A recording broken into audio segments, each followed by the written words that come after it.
Welcome back to New Orleans, Louisiana. The Seattle Seahawks, a long trip across country. Of course, that's generally the story for them about every road trip. Pete Carroll in his third go-round as a head coach in the NFL, a year with the Jets, 3 years with New England in the late 90s. And after 9 outstanding seasons at USC, the head coach in Seattle. We know about Matt Hasselbeck. We'll keep an eye on him all day long. And on the other side, Sean Payton, missing so many big weapons, not only those three on offense, but Darren Sharper as well as Malcolm Jenkins on defense.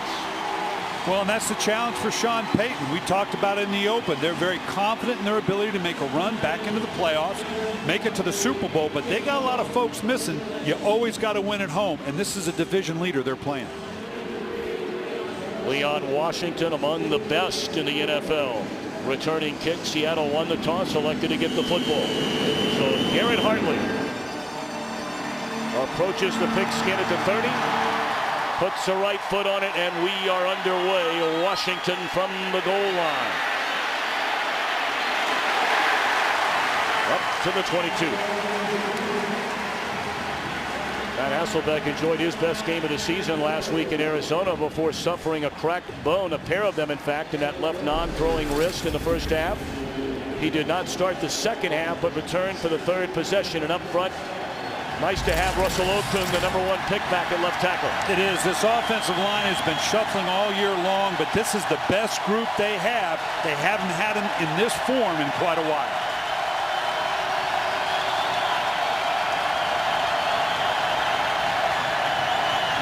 Pump fake one way, Hasselbeck comes back the other way.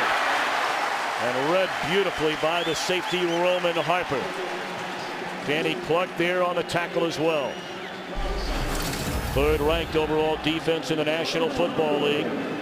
Cedric Ellis leads them with 4 sacks, healthy again and playing well. Clark in his second go round with New Orleans, and in the secondary they're beat up. Yeah, they are, and they need to come up with some of the turnovers where last year that was the key to the success. They've fallen off the mark with turnovers this year. They'd love to get a couple today.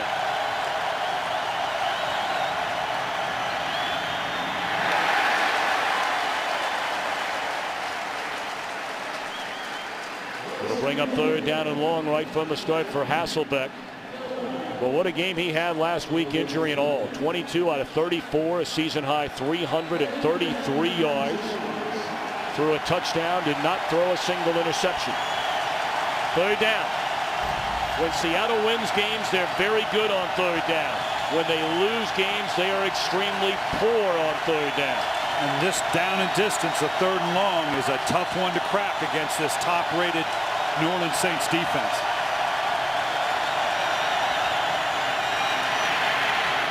Down the middle of the field looking for Dion Butler. They had him open and Hasselbeck could not connect. The coverage by Jabari Greer. 3 and out, nothing new for Seattle offensively. And that's been part of the issue. That's why they've been so mercurial, up and down. 3 and outs will kill you as an offense. I like the fact they were so aggressive with that throw down the field, but they're going to have to convert on some of these third downs against this Saints defense. So now John Ryan will punt from his own 10. Lance Moore continues to replace Reggie Bush returning punts. And a fair catch at the 37-yard line. Well, here comes Drew Brees in his 10th year out of Purdue. What an unbelievable run he has had for the Saints since becoming their starter, leaving San Diego in 2006. Julius Jones, a former Seahawk, will get to start at running back. We'll see a lot of Chris Ivory. And as much transition as the Seattle Seahawks offensive line has been, that's how stable the New Orleans Saints offensive line has been. This group has been in this form the entire season. And just about every down last year.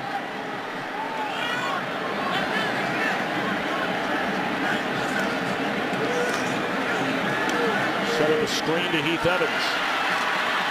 Nice play made by Aaron Curry, fighting off a block and then coming up with a tackle. Curry coming off a game where he had 2 sacks in that win over Arizona a week ago. They're short along the defensive line without starters Red Bryant and Colin Cole.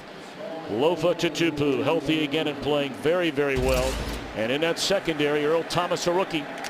Yeah, no interception. New Orleans would love to keep these 4 DBs of Seattle on the field, not their 5, 6, and 7 DB package. Play fake to Liddell Betts, and then batted down at the line of scrimmage. And this is where Seattle gets so dangerous, is with this nickel package on this down and distance. That's when they're their most creative. Their standard front is fairly standard, fairly predictable, but when they get into this 5, 6, and 7 DB package, they get very, very creative.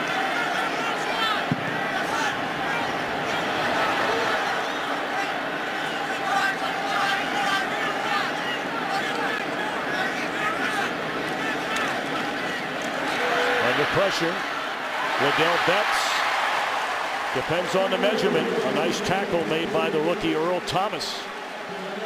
It looks like he might be just short of a first down. Great tackle by Earl Thomas, and this is one where you're going to see right here as he works across the field. This is where you see the missing element of a Reggie Bush or Pierre Thomas. Okay, that explosiveness, you get that ball, that same type of throw to that more explosive back. I'm not sure we don't have a third down conversion here, but when you're doing with the Heath Evans or the big tight ends that they have to deal with now, they're just not quite as efficient, just not quite as explosive. Well, they bring out the sticks for a measurement. And once they tug on that thing, they are that much short. Brian, would you go for it close to midfield, your first possession of the game? Now, you know, I know you're at home. I know you have faith in your offense, but I got to see if this Seattle team can move the ball against my defense. I'm not sure. I wouldn't want to pin him down inside the 20. Well, Drew Brees still standing in conference with his quarterback, Sean Payton. They're thinking about it. They're going for it. Well, this is confidence. We saw one last week when Pete Carroll on the road turned to his offensive coordinator and said, "Can we get it?"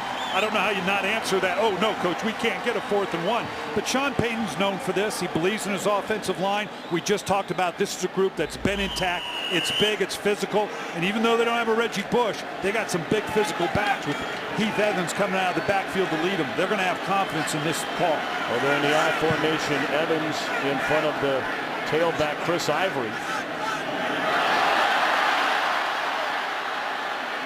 Well, I don't know that you want to be checking on a 4th and inches. They were just trying to draw him off sides. It almost worked. Yeah, it did. That almost got him. Offense, 5-yard penalty is still 4th. Now, Brandon Mebane jumped but didn't make contact with anybody. Was able to get back across to his side of the football. So Sean Payton now sends out his punt team. Many felt Reggie Bush would be back and ready to go this week. He's missed the last 8 total weeks, including the bye, after breaking a fibula in the game at San Francisco week 2. And of course, Reggie having a chance to shake hands before the game and visit very briefly with his college coach at USC, Pete Carroll.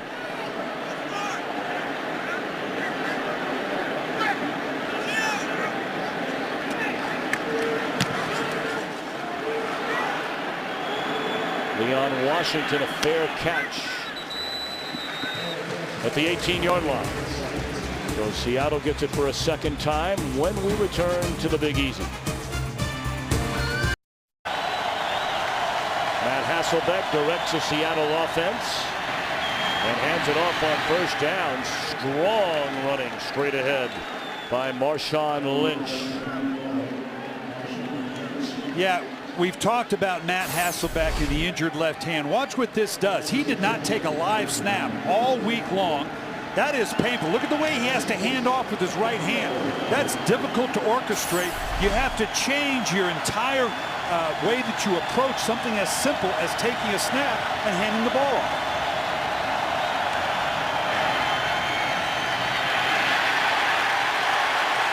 Second straight carry for Lynch. Not much success this time. The first man to meet him, Alex Brown, his first year with New Orleans after leaving Chicago as a free agent during the offseason. That was a good pickup, Alex Brown.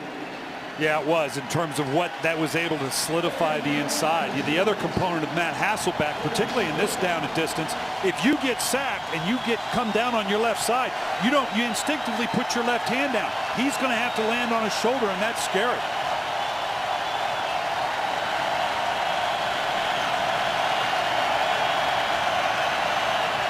They're down in 7. They pick up the blitz, and that is Dion Butler, depending on the spot. He appears to have enough for a first down. He does, up to the 30-yard line. First third down conversion early on today for Seattle. Yeah, and those are going to be key. They've got to stay out of those longer down and distances. They brought Marshawn Lynch in to add a physicality to their running game. It's got to show up in a game like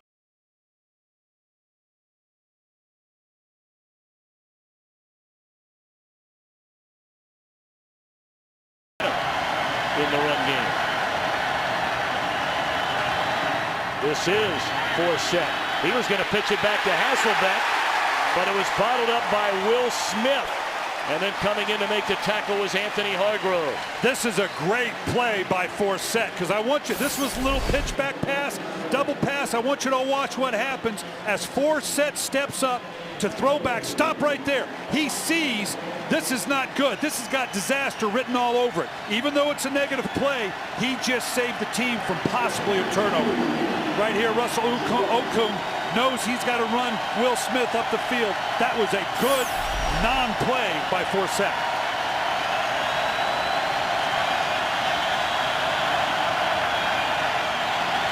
Pump fake, they're going for the long ball again, and this time they connect on it. Williams streaks down the sideline, is caught at the 10-yard line. Second time they've thrown the long one today. They missed on Butler, but not with Williams. And this is not typical of Williams on the outside. He is not a speedster. You expect these deep balls to be jump balls, but he got a good double move. This one's simple right now. It's please, Lord, don't let me drop this, because this is as wide open as I've been since I came back into the league. Hasselbeck knows you need these big plays. Seattle's not been a big play offense. This puts them in scoring position on the road. It's huge. Stretching out, it looks like the leg of Mike Williams. He went to the sideline after that 68-yard reception. Lynch, not much room, maybe a yard. Of course, Mike Williams broke his finger, Coach, a couple of days prior to the Arizona game. Came right through the skin, requiring stitches. I want you to look at this. This thing is nasty. The bone came through it. What Pete Carroll will tell you, what he was most impressed is Mike Williams came back to practice the next day. He said the old Mike Williams might not have done that. The new Mike Williams was on the practice field the next day. That told his teammates a lot about where he's at right now.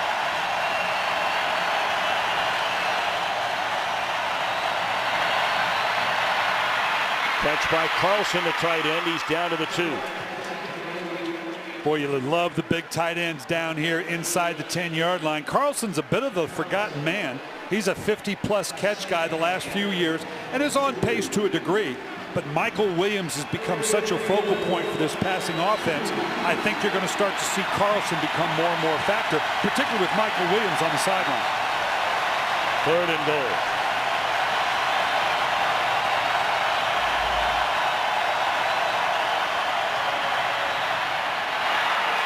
Back corner of the end zone had an eye on Butler. It looked like they had Obamanu open. A step inside the end zone. Let's go back and look at Williams down the field. Like I said, he's not a speedster. He's not used to this long striding. And right here, when you get caught up like that, all of a sudden your left leg gets caught in a very uncomfortable position. Hopefully that's maybe a bit of a cramp. It can get stretched out. You hope the season this guy's having, he's not off the field with a hamstring. Melinda Murray hit 5 of 6 field goal tries in the win over Arizona last week. Bad snap. But able to take care of business was Ryan to get it down, and it's good. 3-0 Seattle in front. Welcome back to the Superdome in New Orleans. Mike Williams still being looked at by the Seattle medical team. As soon as we receive any kind of update on his condition, we'll pass it along. But it's 3-0 Seattle here in the opening quarter.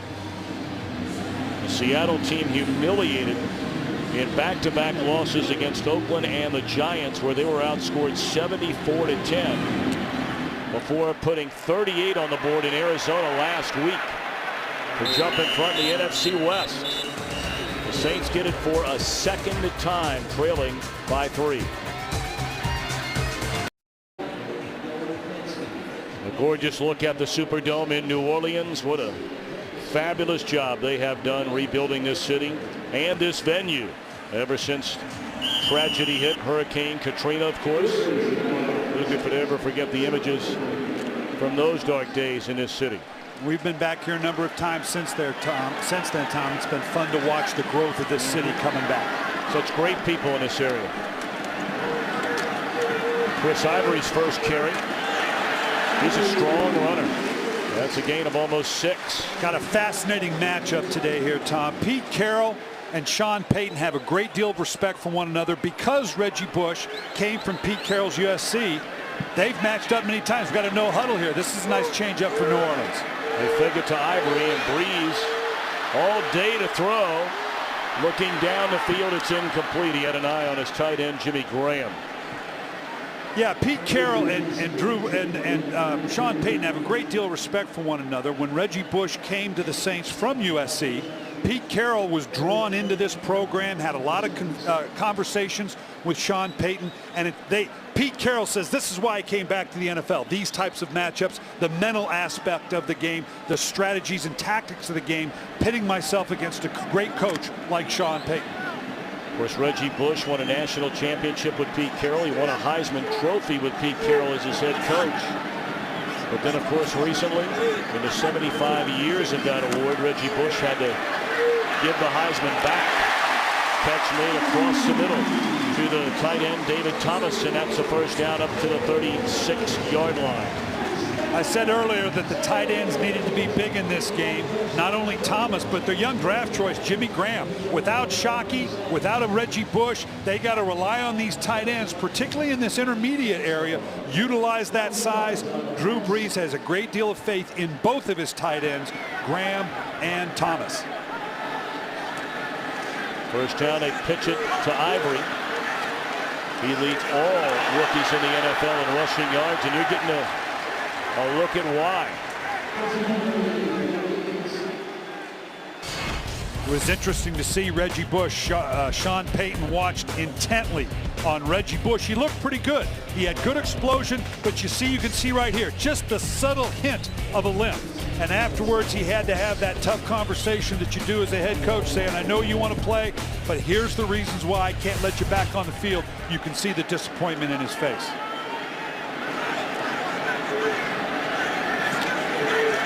Second down, Breeze to Lance Moore.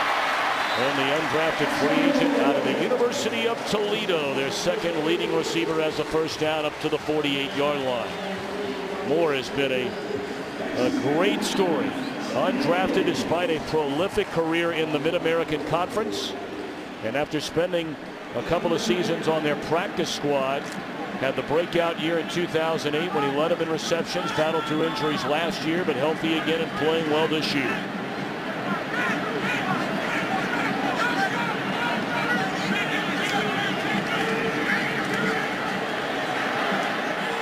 Julius Jones in the Seattle territory to the 47-yard line. Some of the early games, Green Bay hammers Minnesota 31-3. The Redskins have just beaten Tennessee in overtime. Baltimore a big win. Dallas its second straight win. Some of the games over in the AFC, the Jets rally late to beat Houston by 3. And the Steelers getting back on track, leveling the Oakland Raiders. Meacham on the end around, and that's a first down run to the 37.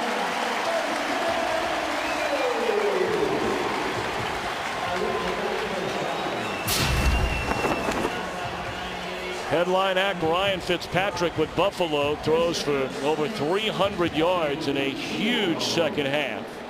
Another big day for Maurice Jones-Drew and Greg Jennings. 152 receiving yards in that Packer win. And of course, what now with Brett Favre, Brian Billick? Yeah, going to be an interesting question as to what his future is with the Minnesota Vikings, what they choose to do at that position. First catch of the game by Marcus Colston. That'll be a gain of 3 to make it 4 to the 34-yard line. Now you talk about Brett Favre and the Minnesota Vikings. Up to this point, there's been no question. You can't not play Brett Favre.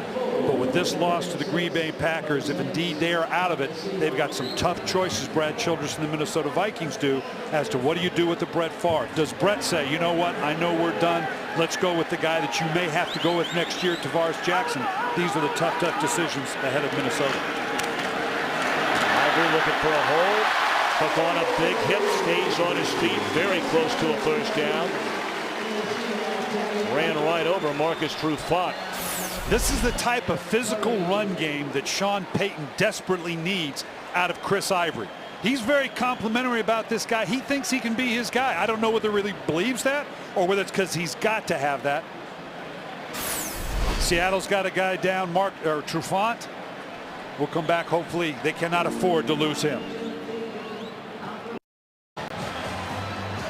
They continue to take a look at the injured Marcus Trufant. He'll be replaced by the rookie out of Oregon, Walter Thurman, number 28. Third down and less than a yard. Ivory. Well, that kid's alone. Still on his feet. And run out of bounds at the 5. What a very impressive runner out of Tiffin, Ohio, is Chris Ivory. How often do you see this on a 3rd and 1? Right here. Stop right there. This is a 3rd and 1. It's all bunched up. How in the world do you come out of that? But that's exactly what this young man does. Bounces to the outside. How often on a 3rd and 1 do you see a big play like this? Everybody is bunched in there to stop the 1 yard, and you give up 20 yards instead. The 24-yard run by Ivory. And in the red zone, they've not been very good.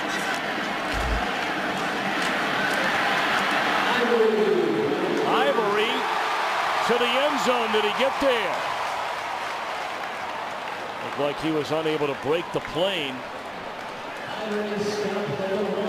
Ivory goes 6 feet, 222 pounds, an undrafted free agent. How often do you see that story? This looked like it was going to be one of those scrums where everybody's pushing from behind, pushing and pulling, gets him into the end zone. Unfortunately for New Orleans, he didn't quite go with the crowd, got stopped. This is where Seattle is under a lot of pressure. They're not a big physical team, and down in here, Kentuan Balmer, one of their bigger players. The loss of Red Bryant really hurt this team. Looks like he's going to be okay, but that lack of size has hurt Seattle and may hurt them here. Typically, this would be a great play action down for Sean Payton, but with Balmer out, the undersized Seattle front, I got to believe they're going to pound this thing in. 2nd and goal from the 1-yard line. And over the top and into the end zone is Ivory for a touchdown.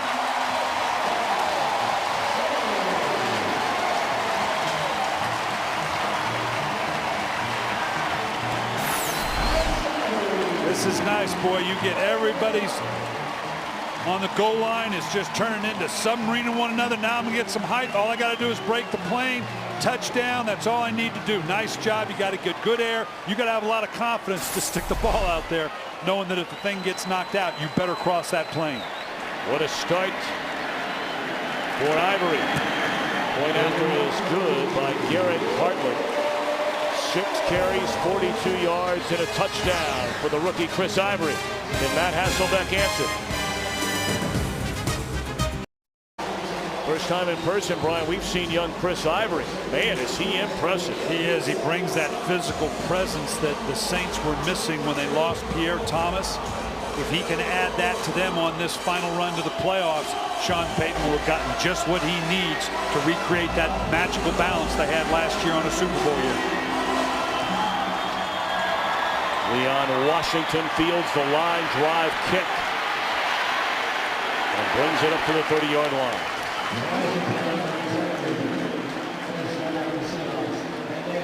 This young man, I tell you what, beyond his size, 6'5", 240 pounds. I want you to watch this, Tom. People at home, try to do this. This was his. He did this for about 20 minutes. Bounce it up, and look at the way he's grabbing the ball like an NBA player getting ready to dunk the ball. It takes big, powerful hands to do that. And by the way, he's got a broken finger. I can't do that with a tennis ball.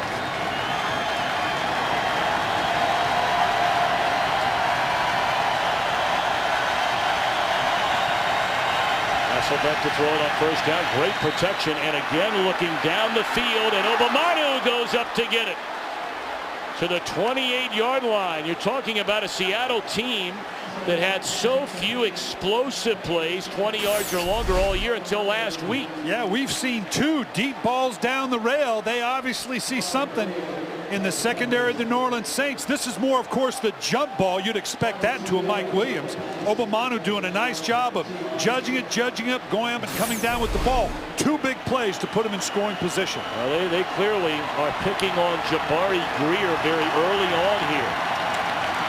Marshawn Lynch still on his feet to the 25-yard line.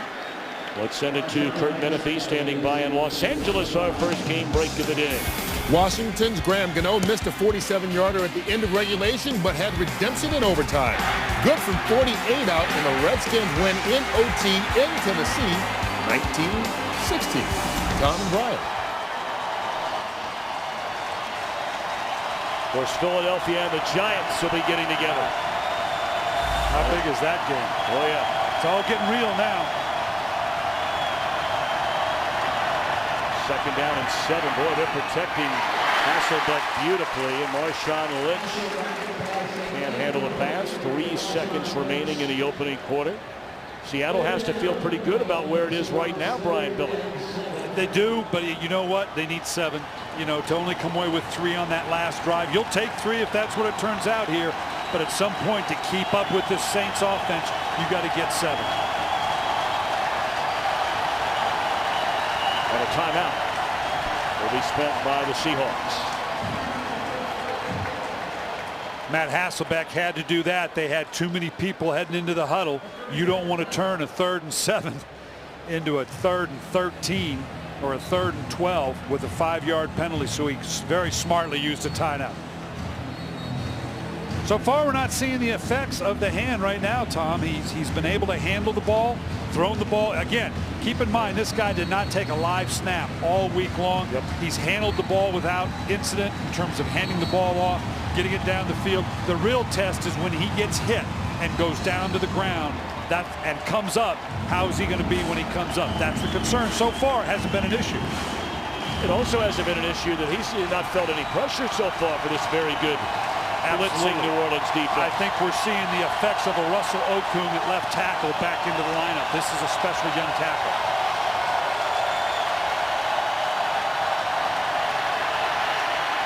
Looking for Williams in the end zone. He's out of bounds. So that will be the final play of the opening quarter.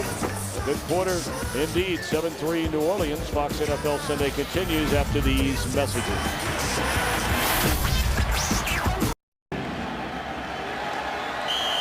Orlando Mare to try a 43-yard field goal. And this opening play of the 2nd quarter to bring his team within a single point. And that's hammered right through. Well, Mare has been money for Pete Carroll's Seahawks. It's a 1-point game. We'd like to welcome the men and women in uniform serving around the world watching today's telecast of the NFL on Fox on AFM, the American Forces Network. In 175 countries and abroad, 140 ships at sea. We're proud to have all of you with us and want you to know we stand behind you as you defend our freedom. And here in New Orleans, the National World War II Museum. Well, what a spectacular venue that is. If you ever had a chance to come down here and check it out, would be highly recommended. Well, this is a classic stack package. You look at here, Seattle in the rushing yards, but it doesn't matter when you hit 2 big explosive plays. It balances off. They need to get that rushing game started, but the balance that you see in New Orleans here is key. That's something they're going to want to maintain.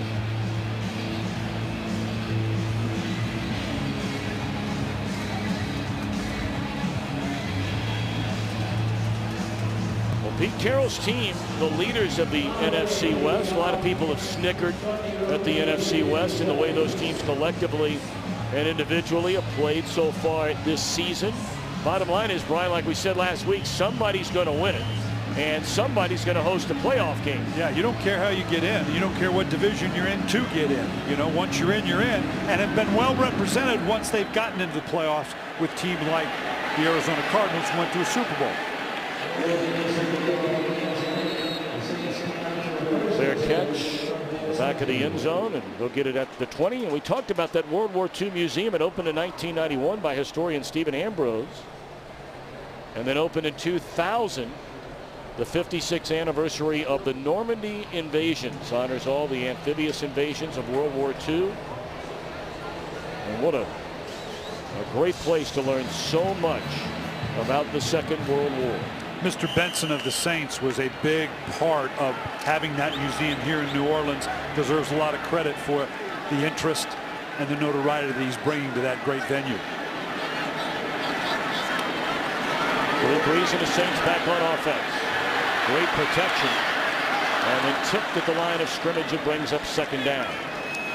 This is, they were trying to take a shot down the field, and this has been the thing that has been missing out of the New Orleans Saints compared to last year. Last year they were 4th in the league in explosive plays, Tom. That's plays of 20 yards or more. They're 28th in the league right now. I think that has to do with the fact that because they haven't run the ball real effectively, they're seeing more passive coverages that make it difficult to get those big plays. Hence, Sean Payton wants to get that running game cranked up.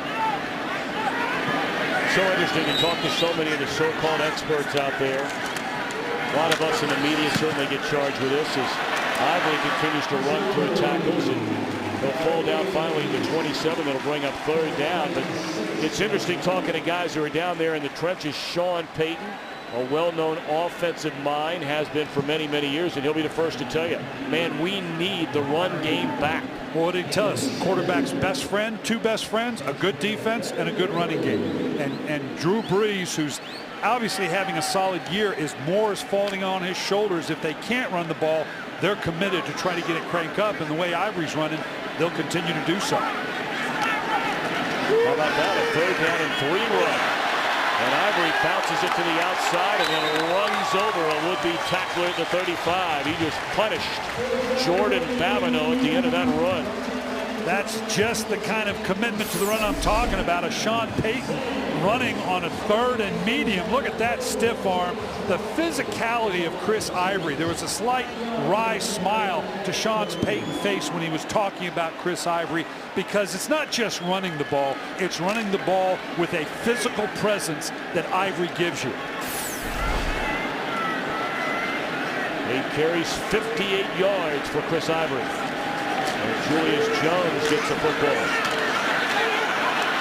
And he's wrapped up. Going to be a loss of 4. Jones began the year, of course, with Seattle. Spent the last 2 years there. And after they made the deal to acquire Marshawn Lynch, they cut him loose. New Orleans picked him up prior to week 6. Well, and that gives them the 1-2 punch of the big physical Ivory and Julius Jones, who's a little more outside. Not unlike Seattle with Marshawn Lynch. He's the between the tackles guy. Forsett is the guy that can bounce it to the outside. That's what this league's about right now. A 1-2 punch at the running back position.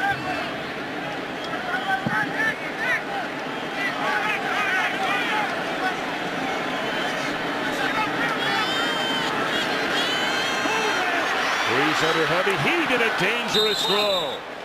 That was nearly picked off and brought back the other way by Roy Lewis.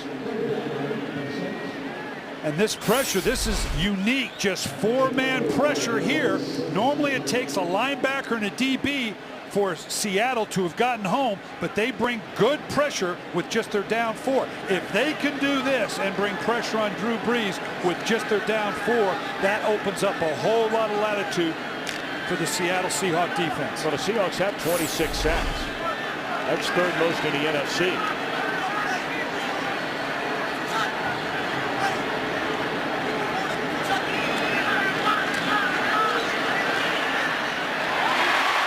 Right at the first down marker, the catch made by Marcus Colston.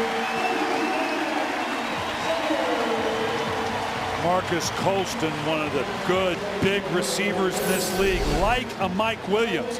He can envelop the ball. Colston's every bit of 6'4", 225 pounds. Very difficult for a DB. What's the old adage? You can roll to speed, you can bracket quickness, but in terms of size like that, what do you do except get beat? guns it to the far sideline, and the catch is made by Thomas. That'll be another first down to the 39. 14-yard gain. Well, we've talked about the tight ends in this system. I expect to see a little bit more of Graham, the rookie they got out of Miami. Thomas is a good all-around player. They motion him and use him in the fullback. They don't have a fullback on the roster right now, on their game day roster. He's the point of attack tight end. He's the move H-back. He's the fullback in the system when needed.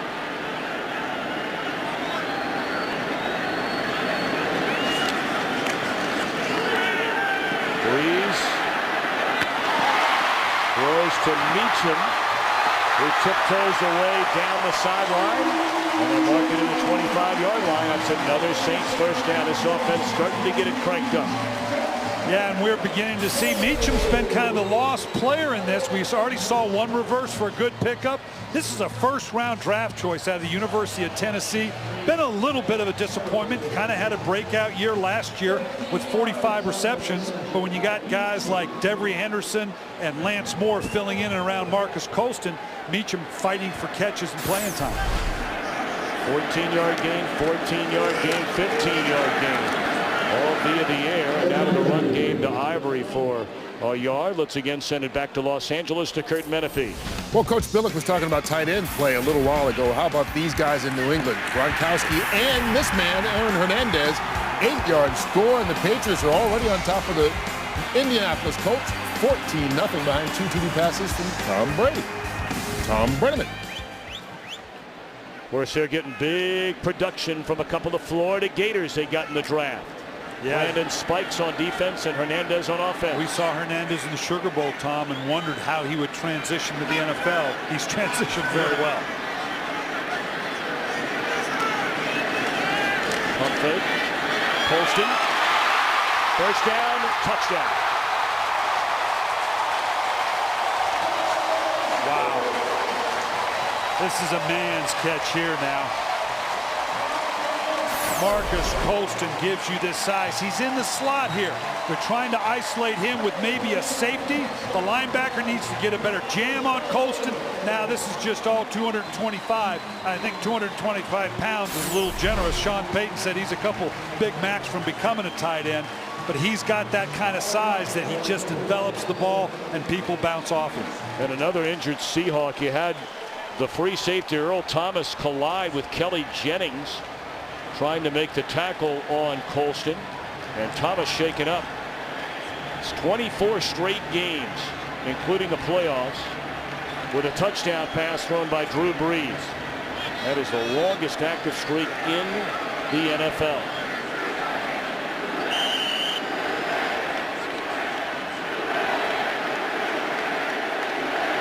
They have a new snapper this week. Jake Ingram just brought in yesterday to replace the injured Jason Kyle. No problem with that snap. And the point after by Garrett Hartley is good. So the Saints go marching down the field.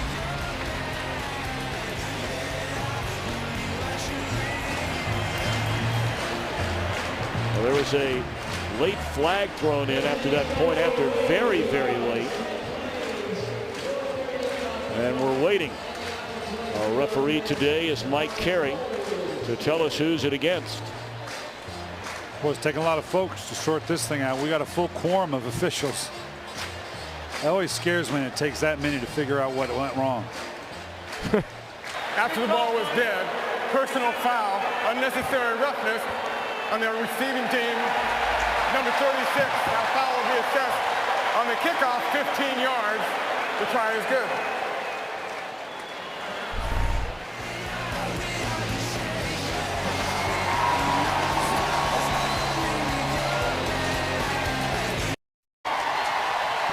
Well, I got to tell you, when the Saints score a touchdown playing here at the Superdome, oh, baby, this crowd, haven't had a chance to be to every stadium in the NFL blind, but it's hard to imagine it gets more crunked up, as they call it here, than anywhere in the NFL. Every ounce of enjoyment out of following their Saints. This one hammered out of the end zone after the penalty. 14-6, 10-17 to play until the half. 14-6, New Orleans in front. 10-17 to play in the second quarter. Seattle's got to crank this up, Tom. You get the feel of the building. You get the feel of this Saints team. It's kind of going their way. It's a one-score difference, but the look of the two teams is different right now. Seattle needs to get down the field to score, either on a long drive or a big play. Well, they've had a couple of big plays already in the game, looking for another, and it was nearly intercepted by Usama Young, who steps in to start today at free safety for the injured Malcolm Jenkins and the injured Darren Sharper. Yeah, the question for Matt Hasselbeck, could you take a snap from center in the gun? Some people thought with the injured wrist might be in the gun a little bit more. He's as comfortable, if not more comfortable, taking it from center.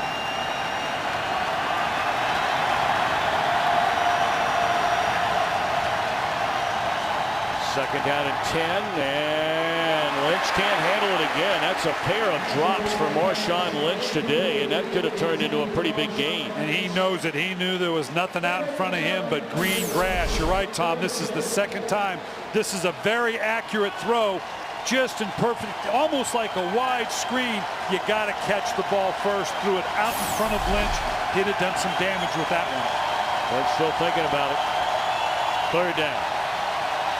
It's one of those third and longs, 3rd and 10 times that, boy, Seattle, they got to get out of this down and distance. This does not bode well for them.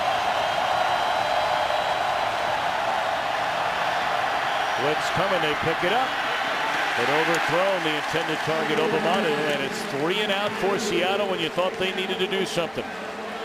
Yeah, and Greg Williams came after him there a little bit. I love what Matt Hasselbeck says. He said Greg Williams is playing defense like he won the lottery.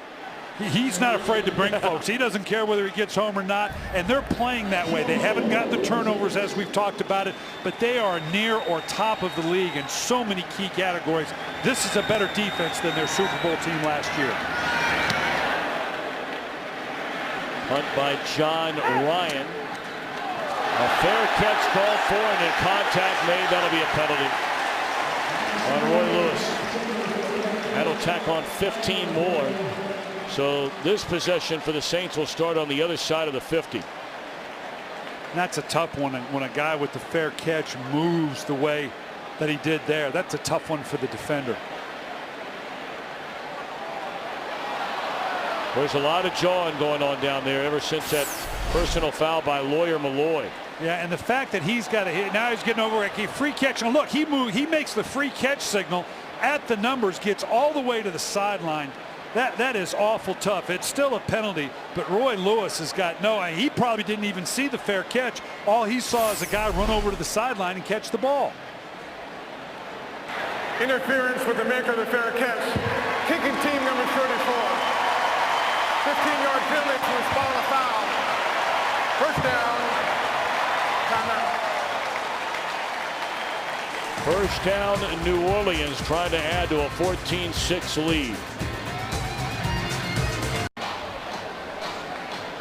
Our aerial coverage today from New Orleans provided by DirecTV. Late afternoon, just a gorgeous weather weekend. Temperatures in the high 70s. And temperatures rising on that sideline. Pete Carroll did not like that call a moment ago. Nah, and he needed some explaining on that, as I do, but it was the right call. It's just tough. I don't know what you tell your kid as to what he should or shouldn't do. There's Ivory inside the 40, down to the 37-yard line. That last Saints drive, this first pass converted a 3rd down and 13, and they never let up after that completion to Colston. Well, they're getting just the right balance they need between the run and the pass. That's what's setting up these big plays to Colston and to Meacham. Just like we said, if you run the ball, they force you to build that 8-man box. If I get an 8-man box, I'm one-on-one on the outside. Drew Brees will cut you up with one-on-one coverage. Ivory 10 carries for 65 yards. He goes to the sideline in favor of Julius Jones. They set up the screen to the tight end Jimmy Graham, and the former basketball player at the University of Miami converts into a first down to the 28-yard line. Well, they got it going on the Saints right now. These are just the numbers you want. You see the typical efficiency out of Drew Brees. Most importantly, you're seeing 6.5 average per carry for Chris Ivory, and then that's going to lead to the big plays on the outside. One leads to the other.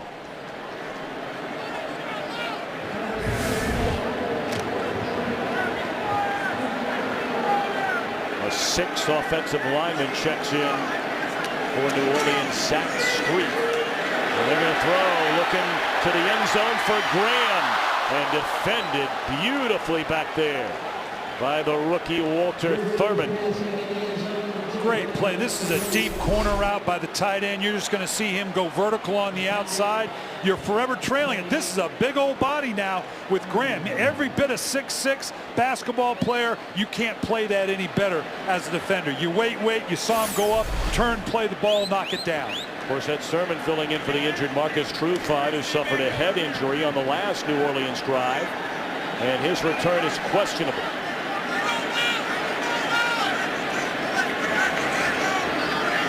Ball here. Oh, I'm wrong. Quick screen. Did he touch it? No, he did not. That ball hit the ground.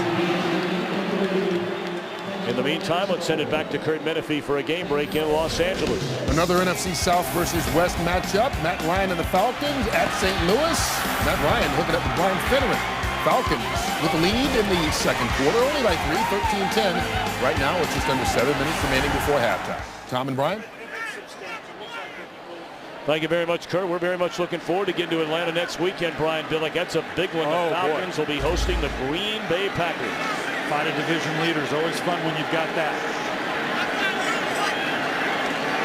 Third down and 10. Breeze steps up, fires again to Colston.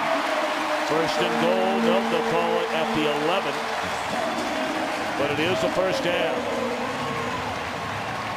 And Drew Brees has just passed Norman Esiason, that's Boomer Esiason, for 14th place on the all-time completions list.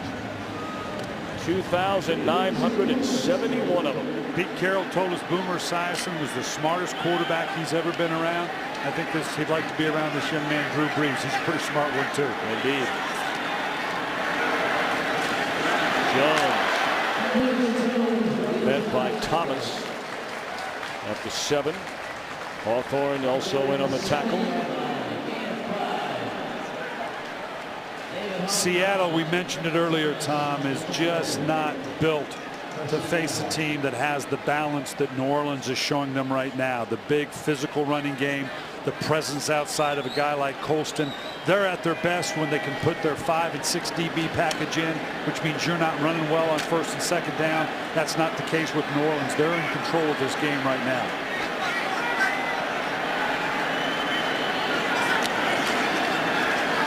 Liddell Betts inside the 5, down to the 4. They can get a first down at the 2-yard line. Looks like a offense flag. Number 77, 10-yard penalty, still second down. A flag. We did not see it thrown on the field. But they got Carl Nix. Says on Nix, just the left guard right here. We're going to see where it shows up. This is a killer down in here. You're inside the 10-yard line.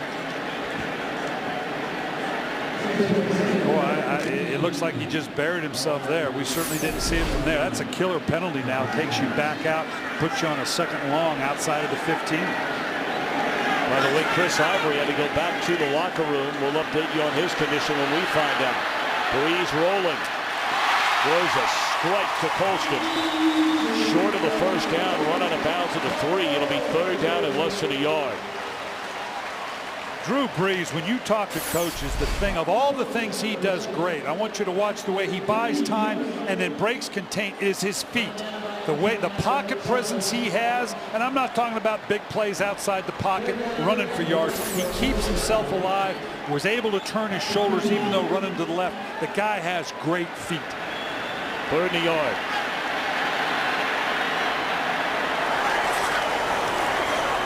They're going to throw it. And it's a touchdown. Flag down. There is a flag down. The catch made by Meacham. But this might come back. Although the Saints are pointing at Seattle. Defense number 27 is declined. Score is good. It is a touchdown to Robert Meacham. his third receiving touchdown of the year. Again, Tom, I want you to watch Drew Brees here in the pocket. He gets a pretty decent pocket, but watch the way, just the subtle movement of the feet. Step up, just that subtle drop of the shoulder, step up, always keeping his vision down the field, waiting for that last possible moment to throw a touchdown pass. Point after is just good inside the upright. 21-6, Saints in front.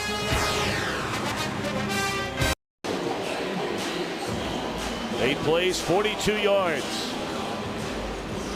A little better than 4 minutes, capped off by the touchdown catch by Robert Meacham.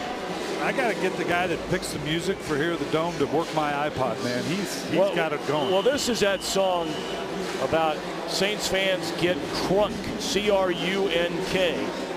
And they play it every time they score a touchdown. Of course, that's like a popular 45 back in the old days, because they score a lot. For weekdays, we invite you to make lunchtime your prime time. Lunch with benefits on FoxSports.com, including Coach Speak with Brian Billick every Tuesday. So who's on your show this week? I got John Harbaugh, and here on the Inside Call, too, bring people attention to that. I have great conversations with the Sunday crew. Those guys have been fun, Howie Long and Terry, and they say it's great to talk football because they don't ever get to do that on the pregame show. Anthony Hargrove injured on the kickoff. He won the Ed Block Courage Award, voted upon by his teammates last year. Let's see what happened. It just looks like he's going to get wadded up here. Yeah, that's a lot of beef flowing down there.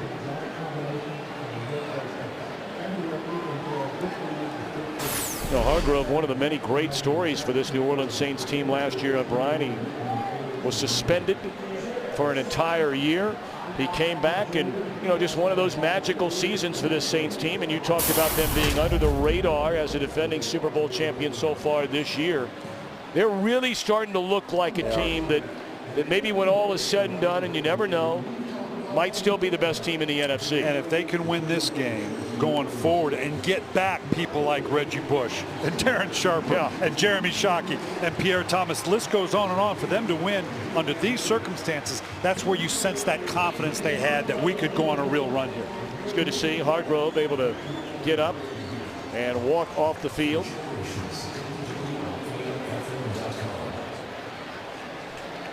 Of course, the Saints have lost 3 games. We were here for one of their losses when Garrett Hartley missed that very short field goal that would have beaten Atlanta. And they were ready to cut him loose. In fact, they brought in a few other kickers, bringing John Carney among others back to try and not have the kind of situation go on and on and on the entire year. Hartley has bounced back well. So the Saints will play against their division rival Falcons one more time, but it will be in Atlanta. Well, it was the teams they lost to, the other two, to the Arizona Cardinals and the Cleveland Browns, that had people scratching their heads. That they've now got to come back the rest of the way and show they're able to keep this stretch run going. This becomes a critical drive for Seattle, and they convert on the catch to Mike Williams up to the 45-yard line. And they've got to keep the balance. They can't just figure this is a throw game now. They've got to keep the balance. Believe me, a Greg Williams coach defense, you do not want to become one-dimensional against that. Obamanu with lots of running room. And he spun down after another first down to the 45-yard line. You talk about great stories. We were talking about Hargrove. What about Mike Williams? Former #1 pick. Spent the last 2 seasons out of football after flopping as that first-round selection by Detroit back in 2005. And you see his first 3 years, 2 at Detroit, a 3rd year split between Oakland and Tennessee before he was out of the game. That's a tough throw right there for Hasselbeck to try and make. That was defended beautifully by Scott Shanley.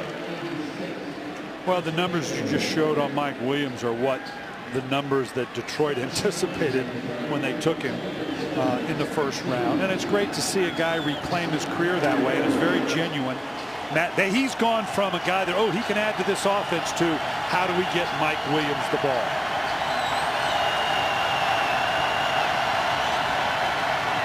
That's his third catch. And a nice tackle made by Tracy Porter. Bring you up to date on some other games going on late in the afternoon on this Sunday. Talked about New England, led by Tom Brady, out to a 21-7 lead over Indianapolis. Atlanta in a tight one in St. Louis. And San Francisco, they've won their last two games, trailing at the half to Tampa Bay. Well, this NFC West is going to be very interesting going down the stretch between these Seattle Seahawks, the San Francisco 49ers, and the St. Louis Cardinals. That's all on St. Louis Rams.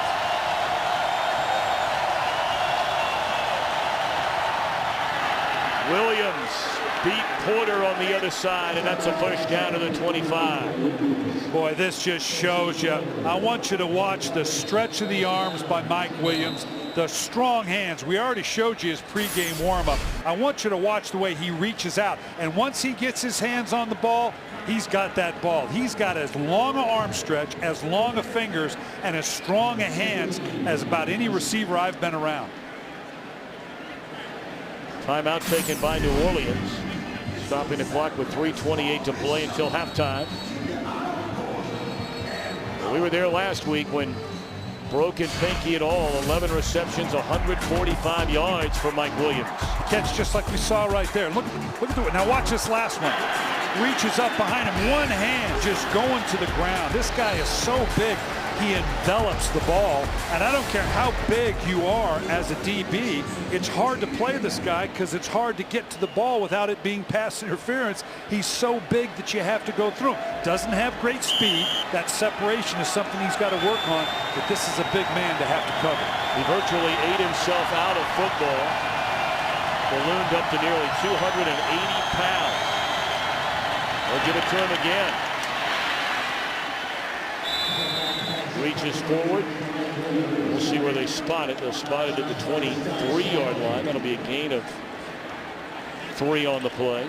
You know, I like the way they're trying to get the ball in his hands. I don't know that those little quick screens are Mike Williams' thing. You need a guy that can get some explosion and move around. It might be setting something else up off of it, pump to him and maybe go vertical in behind it, but you need to get him further down the field.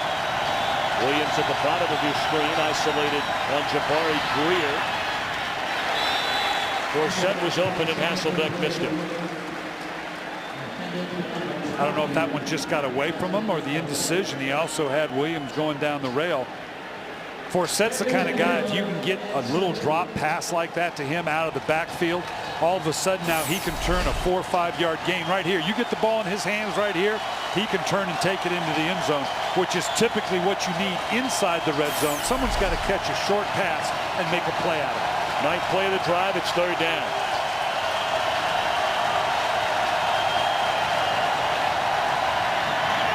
Wide open. Brandon Stokely healthy again. His first catch in over 3 weeks.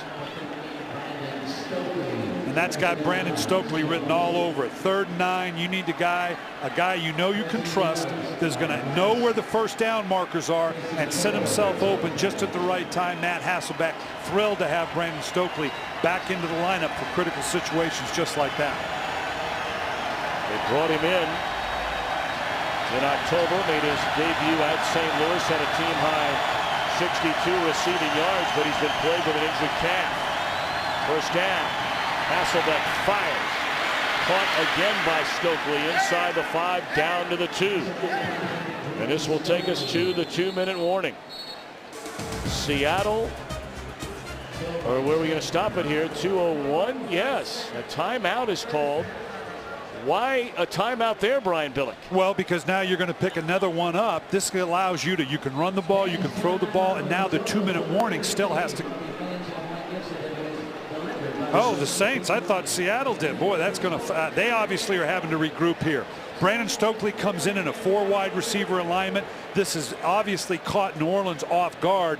They know down here we need to regroup a little bit because right now they've converted on 2 pretty good plays. This is great for Seattle because now they're going to get another timeout with the 2-minute warning. They got all the time in the world they need right now, particularly with the 2-minute warning coming up, and they got 2 timeouts, as you can see here, in their back pocket. Of course, the other side of it is for the Saints, the way their offense is going here today, you know, maybe they get one more crack at it with a little bit of time left before the half. Yeah, that defines arrogance if you're calling a timeout at 2:01 just so your offense can get the ball back. Forsett did not get to the goal line, so we've officially arrived at the 2-minute warning. 1:57 left. Can Seattle get into the end zone for the first time? On 3rd and 1 this season, Seattle is 7 out of 18. That's hard to believe. And this is going to be an awful loud place to try to get to 8 of 19 because it's getting loud down that corner. I can promise you right now.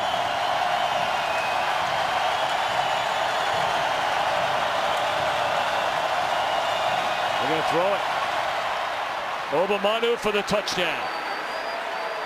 You were wondering in the break, would you go for 2 here to try and make it a 21-14 game? Well, they're sending on the kicker, and that's the right thing to do. Get it down to the single-score game. But I tell you what, the way the New Orleans Saints are going up and down the field, squeezing as many points out of every opportunity, it would have been worth the discussion. They're doing the right thing, kicking the extra point. And when you say a single-score game, that would be a touchdown and a 2-point conversion. Correct. If this is successful. Right, minimum of 8 points. Point after is good. That's a big touchdown for Seattle. Big touchdown to answer the way they did. This keeps this game now manageable, particularly on the road. Well, later on tonight here on Fox, Animation Domination is your Sunday destination. Packed with all new episodes of The Simpsons, The Cleveland Show, Family Guy, and American Dad. The most animated night on TV starts 7 Eastern, 6 Central tonight on Fox. I want a dog like Brian. I would love. How would you love to have a dog like that? Just the sage advice. My daughters love the Family Guy. They really do. Really? They do. They do. We don't ever get to see it. We're always hustling out and trying to catch a plane. That's what DVR and videos are for. Well, now if you're Drew Brees and the Saints, I mean, I know you were saying jokingly, I assume, I don't want to speak for you, about taking a timeout with 2:01 left. They have 1:54 to go and 1 timeout. Yeah, that's a danger. I think they did it because they needed to recruit defensively. But right now, Sean Payton's okay with that because Drew Brees, with this much time and a timeout, I'm good to go. Of course, the danger always becomes if you happen to make that first mistake of a game, and then Seattle's able to steal something. Yep. And that's where uncharacteristic of New Orleans and Drew Brees this year with his 11 interceptions. Last year, he's already got 12 this year.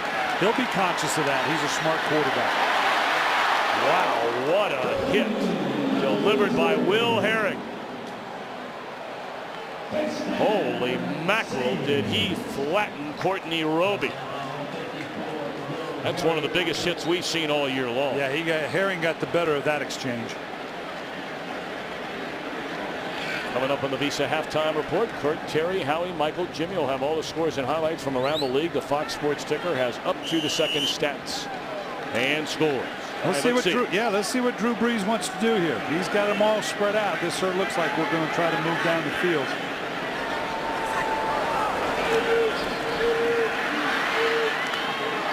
Drops it off to Adele Betts, and he'll step out of bounds, stopping the clock with 1:43 to go.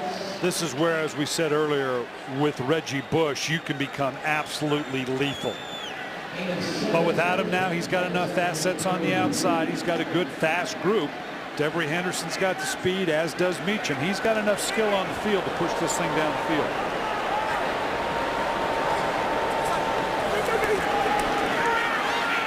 Whoa, that's what we were talking about. Oh, boy.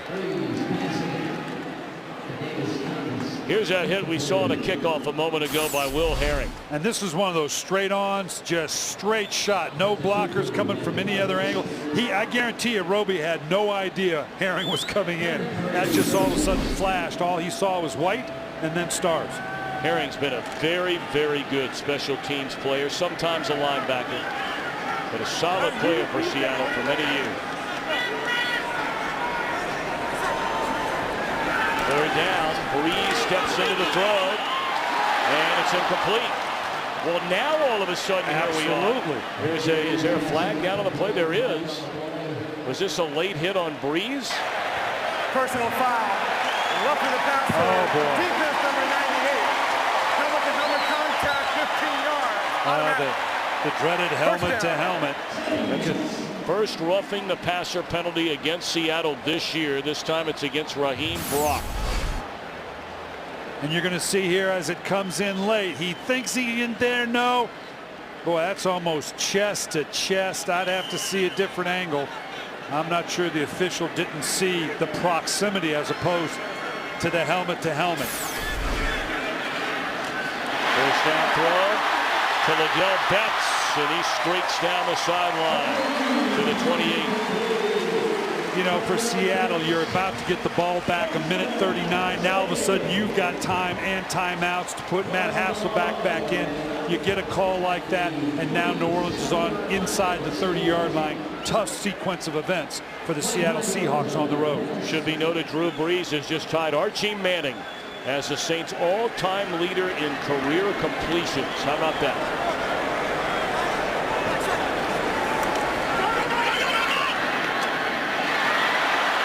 Moore shot down on the 22.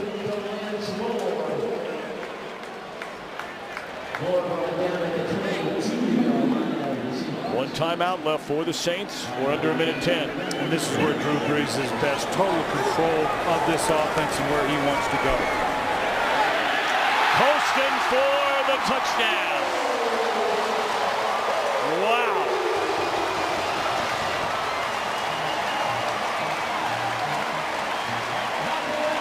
Drew Brees knowing right where he wants to go. They're going to go vertical with Colston. Put Moore out here to draw coverage. Make sure the corner can't get involved. Safety goes to the middle of the field. Marcus Colston, you can put that thing up as high as you want. Big body, nice safe throw by Drew Brees. What an impressive drive. An answer to an impressive drive by Seattle. That took all of 54 seconds to go 75 yards. Chase Daniel going to try and run it in. And did he get there? No. So again, Jake Ingram, a new snapper after the injury to Jason Kyle. This may get reviewed. This may get reviewed from above. That looked like he broke the plane or the pylon. Let's see where the leg's down. They may not review it, but you're talking about points here. Fans are reacting to what they're seeing. You can see the snap gets fumbled here. Now as he scrambles out, where does the ball? He hits the pylon with the ball. Does his knee hit before? Yeah, it looked like it went down before. Good call. Official right on top of it. Boy, Chase Daniel, he had some great moments, didn't he, at the University of Missouri? He did. Resurrecting that program. They've not been the same since he left. Drew Brees here, you can see it. Look at the focus on his eyes right here. He's looking one side. He knows exactly where he's going with the ball. Comes right back. He knew all along he was going to Marcus Colston.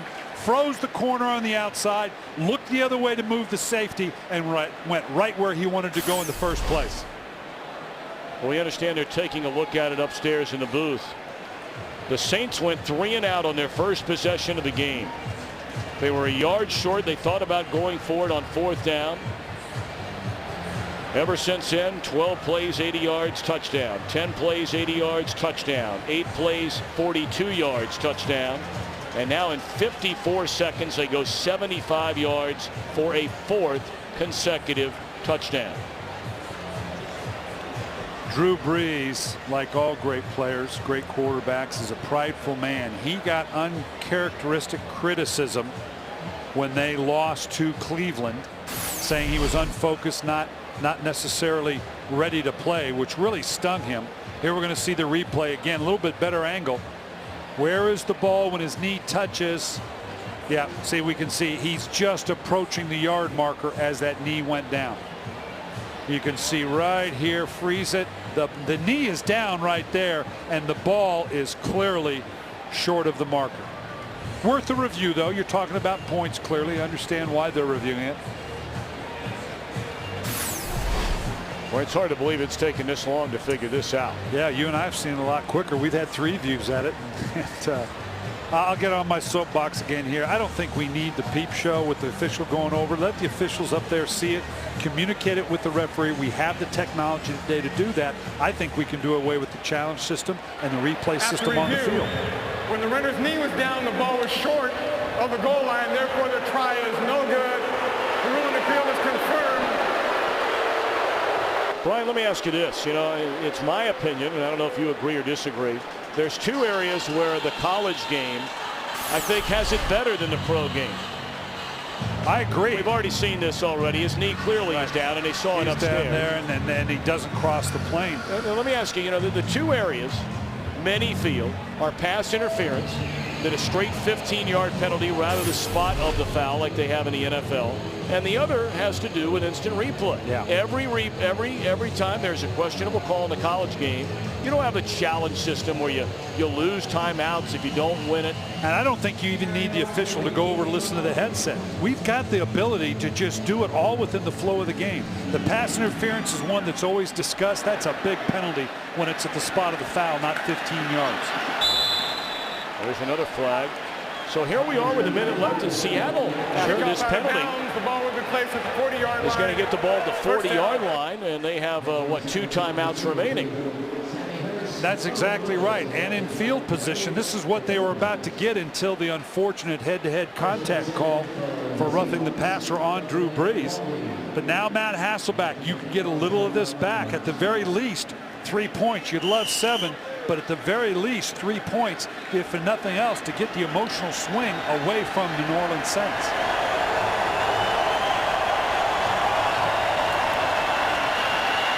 Hasselbeck throwing up top to Obamanu, and he has a catch at the 38-yard line. Clock continues to run. And Matt Hasselbeck took a shot on that left wrist. That hurt him.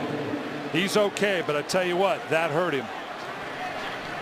He's going to get him up to the line of scrimmage, and is he going to spike it? No, they're going to go ahead and run a play. Under 40 seconds left. Catch to Stokely. Very shrewd veteran move there by Stokely. Brandon Stokely is a coach's son. He knows exactly what you needed to do. Get myself out of bounds. I know we got 2 timeouts. This puts the whole offense on the table now. When you have 2 timeouts, you're in scoring position. You got the 3 points ostensibly I talked about. Now I have a lot of latitude to see if I can get 7 out of this as well. I tell you, that botched extra point could turn out to be a big play in this game.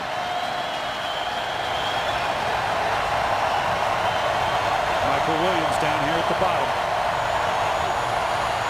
Blitz coming, they pick it up. Catch is made, late flag comes in. It might be a late hit on Hasselbeck. Holding. Oh boy. Offense number 69. That's brutal. That's the left guard, Chester Pitts. Yeah, and that takes you out of field goal range now. It just changes the dynamic of just what I was talking about. Here's the left guard, Pitts.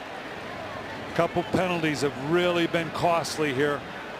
Now see, he's just getting bull rush going down, kind of held on to the helmet just to keep his balance. Got called for the holding. There's Anthony Hargrove doing that bull rushing, so they'll back it up from the 23 to the 33.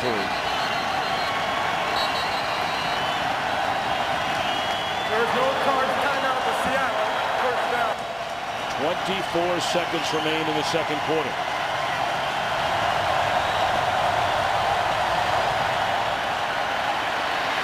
Hasselbeck just throws it away. Boy, that he barely stayed enough in the pocket for that not to be intentional grounding. Or did it get past the line of scrimmage? Yeah, that's what they're debating. That's what they're talking about right now. They've got to talk through the parameters of, did it clear the line of scrimmage? Did he stay inside the pocket? Mike Carriott, one of the best at explaining the process. Intentional grounding. The ball did not get to the line of scrimmage. 10-yard penalty, loss of down, second down. And not bad at dramatic effect either with the late little pull. The question here, was he inside or outside the pocket? Did it reach the line? Clearly didn't look like it hit. It got past the line of scrimmage. Line of scrimmage is in blue right here. and it doesn't make it to it. Yeah, Hasselbeck none too pleased, but there's no place to argue this one. You talk about a holding penalty and now an intentional grounding. They were inside the 25-yard line. Now they got to go back to thinking about, can I get this team back in position for at least 3? Second down and 30. They have the ball at the 23-yard line. All the way out to the 43 now.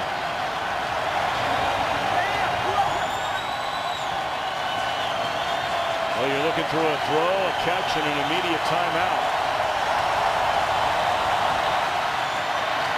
Stokely, nice job at the 25. They'll call a timeout. It'll stop the clock with 4 seconds left, and out comes the field goal unit. 4 seconds away from the Visa halftime report. The Pack bouncing Brett Favre again, this time in Minneapolis. And wild finishes around the NFL, and there were lots of those today. Well, we've got a wild finish to the half. Boy, it's just too bad for Seattle, that sequence of the 2 plays, the holding and the intentional grounding, to be in position with time on the clock, timeouts in your pocket, to maybe come away with 7. They'll be pleased to have gotten the 3, but a 7 was much needed. Seattle trying to make it a 27-16 game. 43-yard try by Marin.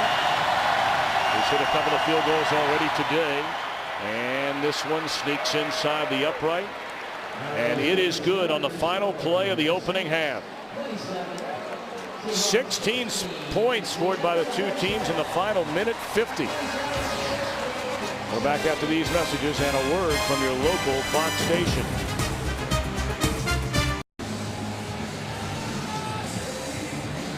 Follow your favorite team all season long. Go to itunes.com/NFL. Oh, what a gorgeous look there.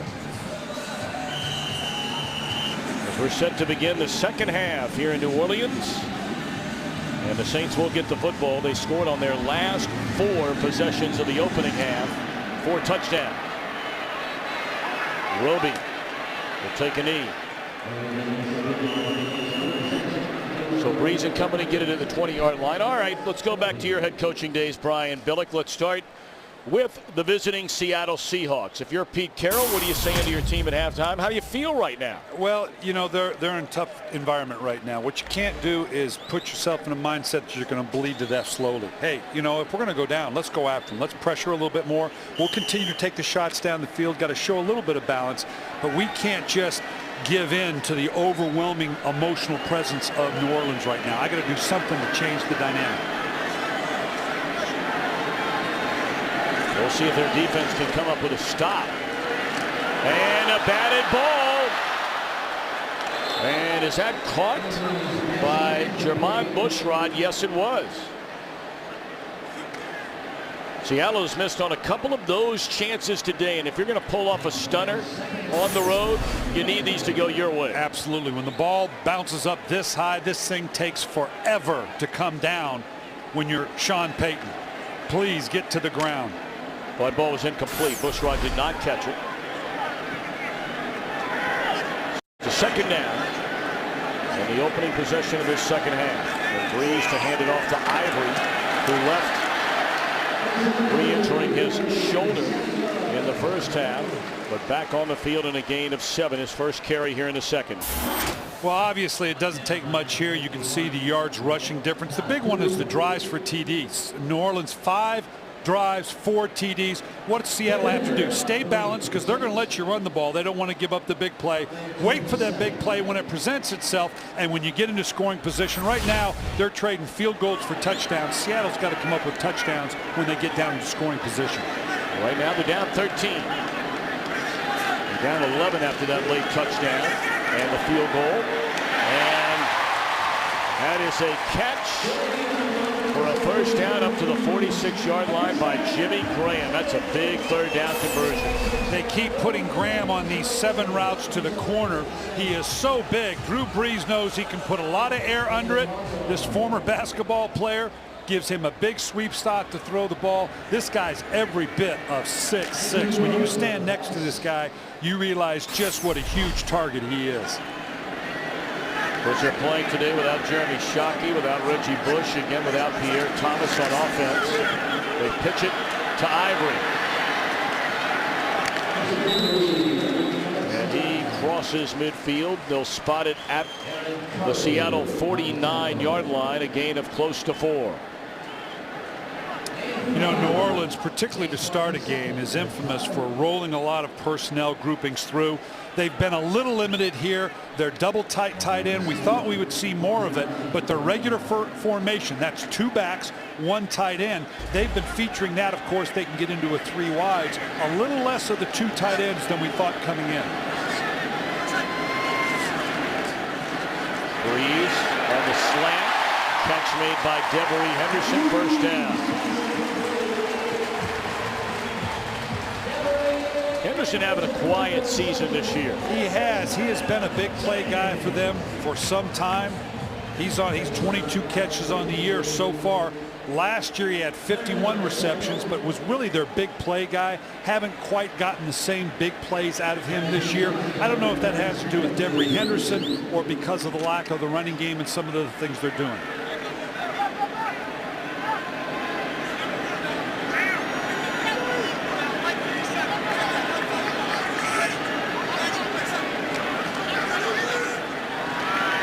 With so much time, you give him that kind of time, and it's a touchdown to Robert Meacham.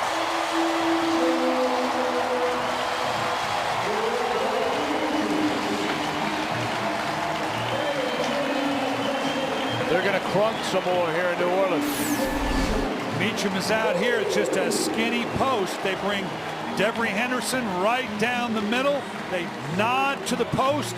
Come in there, that free safety can't win. He had to honor Devery Henderson running down the middle. Again, Robert Meacham, a first-round draft choice.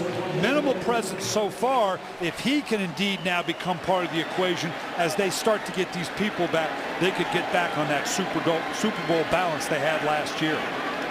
Meacham, his second touchdown catch of the afternoon. That is 5 straight possessions. And New Orleans scores a touchdown.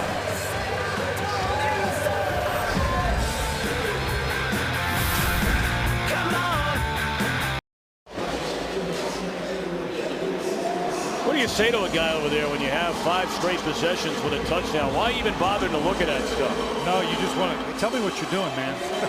Because I might get a job off of this. I want to know how you're doing this magic because I want to be able to tell the next guy what to do.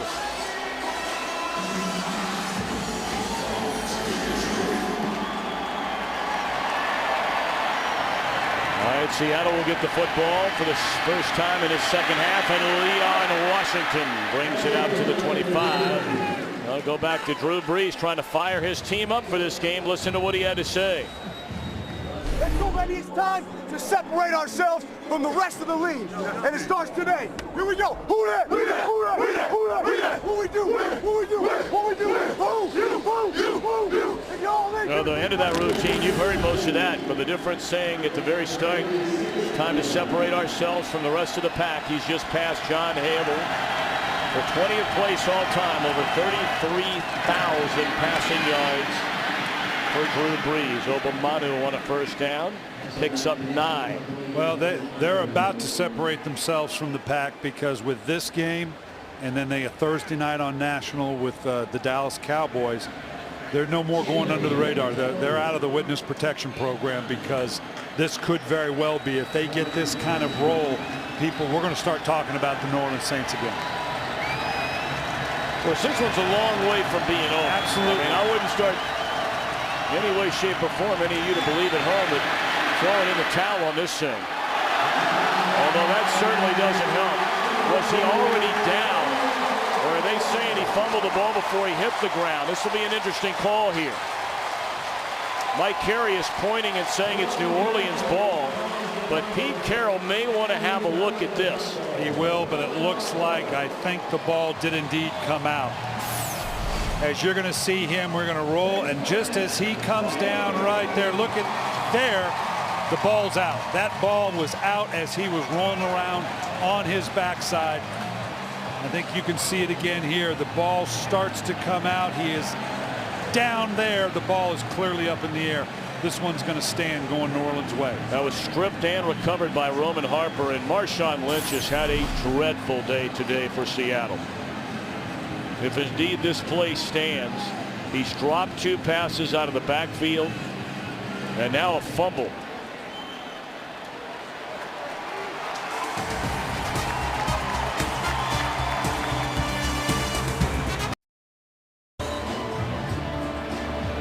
A fumble by Marshawn Lynch, the first fumble by a Seattle running back this season, and that's in 200 rushing attempts. Well, what a play by Roman Harper. Well, we talked about how well this defense is playing, Tom, but the biggest thing is the turnovers. Last year they had 40.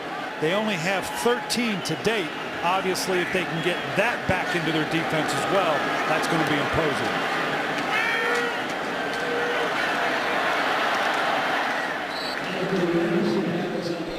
Devery Henderson takes a handoff and picks up a yard. Well, you're talking about New Orleans statistically, and let's just look inside the numbers and how much they have improved in every category from last year. Now, with the Green Bay Packers last year, they led the league in turnovers. That's the one area they're a little bit behind, but look at this. They are clearly a better defense, and now you can see the differential, the turnover ratio. That's going to begin to change as now we get Darren Sharp back into the lineup and get fumbles just like we saw. Second down and 9, and Breeze throws away. A would-be tackler completes it to Graham. Boy, Graham has stepped right in for the injured Jeremy Shockey. Got his first touchdown in the NFL last week. Well, that's confidence by a quarterback when this is basically like the fall-away jumper.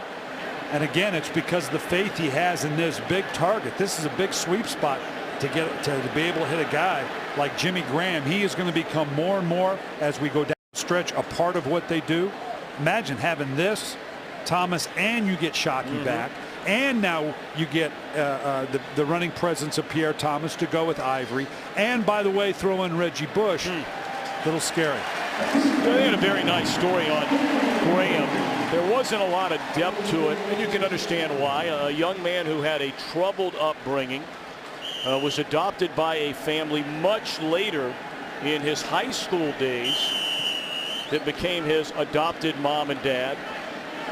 And back in North Carolina, they had a chance to watch him score his first NFL touchdown last week, and it was a very emotional day. Well, he's a third-round pick that Sean Payton said, we may look back on this draft and realize this was one of the big picks of the draft, one of the best picks of the 2010 draft. Ivory tripped up by big Brandon Mebane. That'll be a loss of 4 on first down. They didn't have Mebane for a month with a calf injury. He returned to start last week in Arizona. He has been dependable over his first 4 years in the league with Seattle. And Seattle's clearly on a growth curve. They've got an ambitious style of play defensively that they're trying to institute between Pete Carroll and Gus Bradley as defensive coordinator. It doesn't come overnight. It's still clearly in the growth period.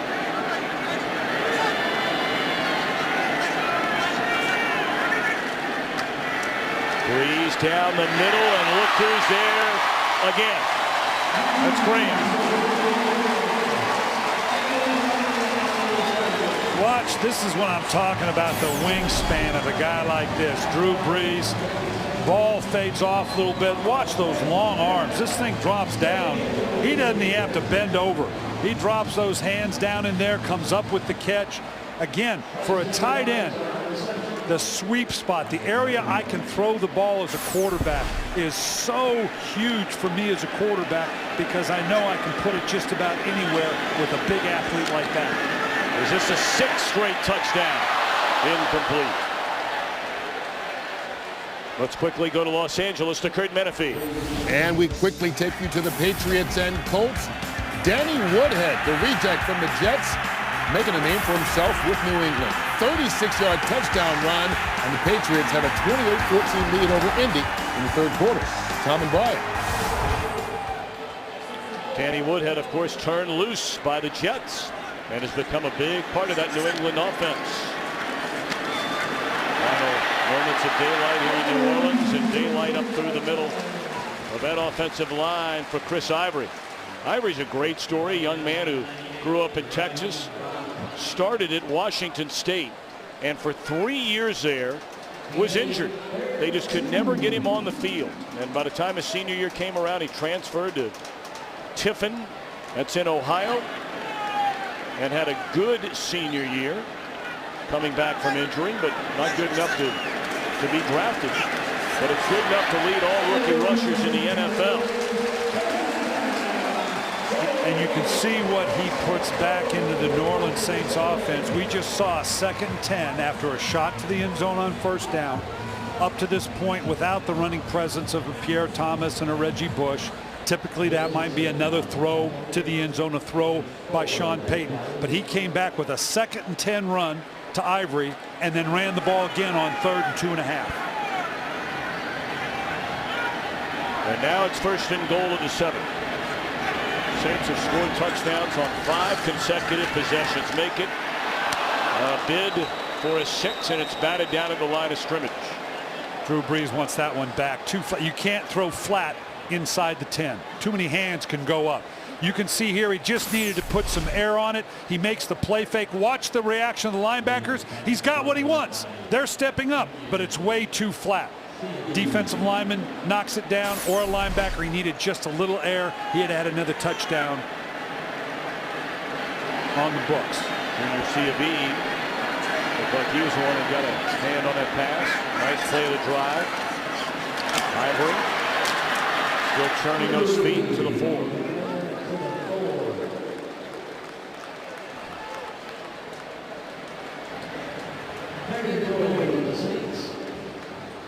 Now we're going to see by the personnel grouping what Sean Payton, he'd love to run the ball in. He's got Thomas and Graham coming back in. Looks like he's got a big group. One or two things he's going to have. Bradley's got to decide now based on the personnel grouping. This is a run personnel grouping that now breaks out. You're looking for matchups. Do I have big people in the game, and now I'm going to match up man for man right down here. Intercepted by David Hawthorne. Not sure what Brees saw there. That was thrown right into double coverage and right into the arms of Hawthorne. Boy, double coverage looked like there were a whole bunch of white shirts there.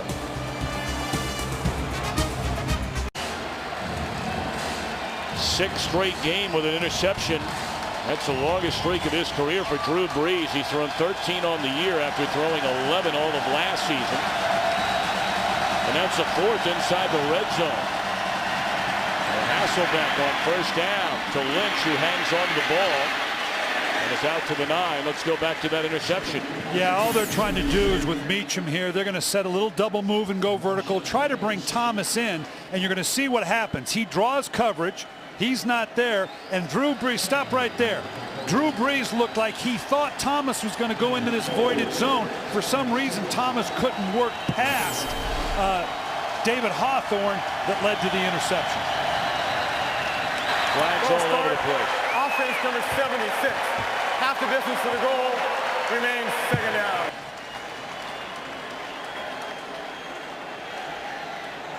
When you look here now, Brees, he's expecting Thomas to come into that void.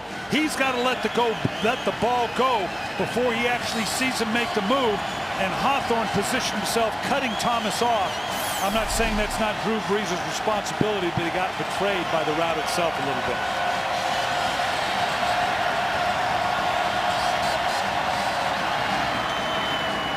Quick slant to Mike Williams, and that's very close to a 1st down, depending on where they spot it. He might be about a fraction short. Matt Hasselbeck can ask for a measurement here, and that's exactly what he got. Obviously important enough backed up here. I don't want to have to make a 3rd down call if I don't have to. It's going to be very close. That line, yellow line, is unofficial, so we'll have to see exactly what the chains tell us.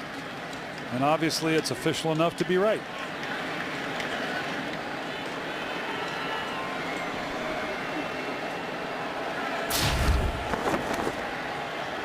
Get a look at some of the numbers. Hasselbeck has had a second consecutive very good game. Throwing a touchdown, has not been intercepted. Williams a yard short of 100. The passing game's been fine. The running game has been non-existent. Lynch stays on his feet. Hasselbeck, obviously, that wrist, the big concern. He told us yesterday he knew he could start. Could they finish? Obviously, he's taken a couple shots on this thing.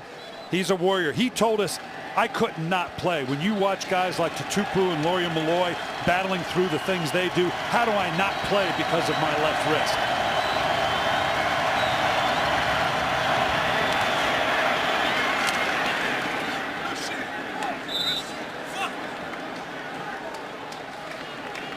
You know, it was interesting at the end of the game because that happened during the game, Tom, and when he got back off the plane, they told him, now look, you can't drive home because of the medication we gave you. So Lindo Amari had to drive him home. He meant, wait a minute, I can play in an NFL football game, but I can't drive home?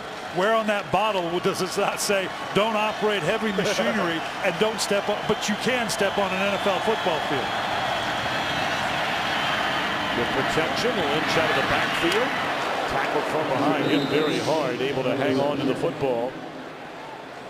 That was a hard hit delivered by Scott Shanley from the backside. And we got lots of time here now. I know this score is looking a little cattywampus, but this is the kind of balance we're talking about that Seattle has to stay with. Go ahead and take that underneath stuff. Certainly Greg Williams, as much as he wants to pressure you, Pete Carroll knows, as does Jeremy Bates, the offensive coordinator, they're going to configure themselves not to give up a big play. So if all we have is the underneath stuff, we'll do it.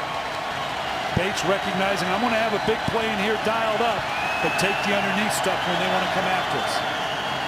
They pitch it to Forsett, who spins off a couple of tackles, and he's up to the 39-yard line. That'll be a gain of close to 4. And I'm not sure having Forsett in the game isn't a better matchup right now because he's going to create that explosive play. Marshawn Lynch, more of a down here physical. That little pitch certainly a lot easier to do for Matt Hasselbeck than handing the ball off backwards with his right hand. But right now they've got a little bit of balance to them. They need to sustain this.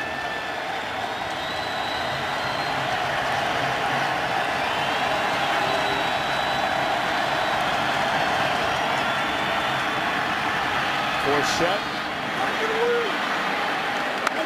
just short of a first down, up to the 48-yard line. It'll bring up second down and less than a yard. We've seen a couple of those underneath throws to Marshawn Lynch where, again, Forsett is better built for that. He's going to get you more yardage out of it.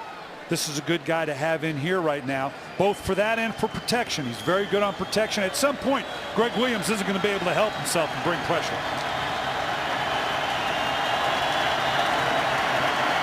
Forsett ran into his own man, and he will not get to the first down stick. Third down. They have lost a yard. Looked like he ran smack into the back of Sean Locklear.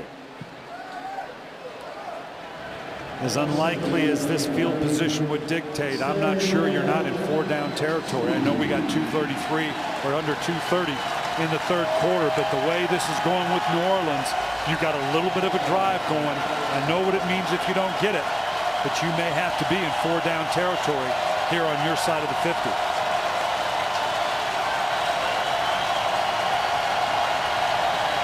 He's getting off the lab. He's killing to something. Maybe a quick little run. Nope. Being chased by Will Smith. Comes back the other way. Finds Carlson, and he will get a first down. That is well done by Matt Hasselbeck. And that's all Matt Hasselbeck there. Again, you're just going to see a 4-man rush here. But they lose contain. Once Will Smith comes underneath, he gets okey-doke. Matt Hasselbeck, not the niftiest of quarterbacks, but now he's just praying for something to come open. Gets a big first down conversion for them. This drive has to be maintained this way. Get back into the cycle you had before. Send them vertical. Look for the little drop-offs that got Marshawn Lynch back into the game, giving Forsett a blow.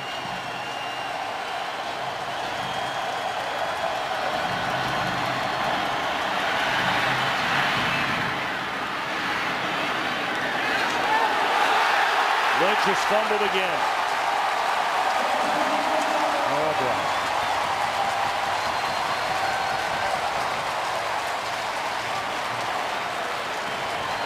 They gave him a couple of draft choices to bring in Marshawn Lynch to be their primary back.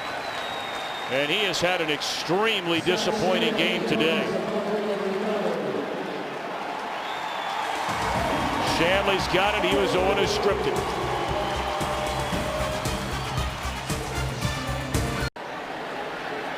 The strip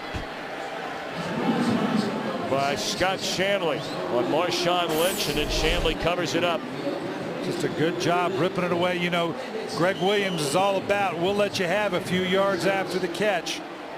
We're going to try to strip the ball. That's an active. One guy's got him. I'm going to do nothing but try to rip it out of his hand, and that's exactly what he did. Working in great tandem with the rest of his defense.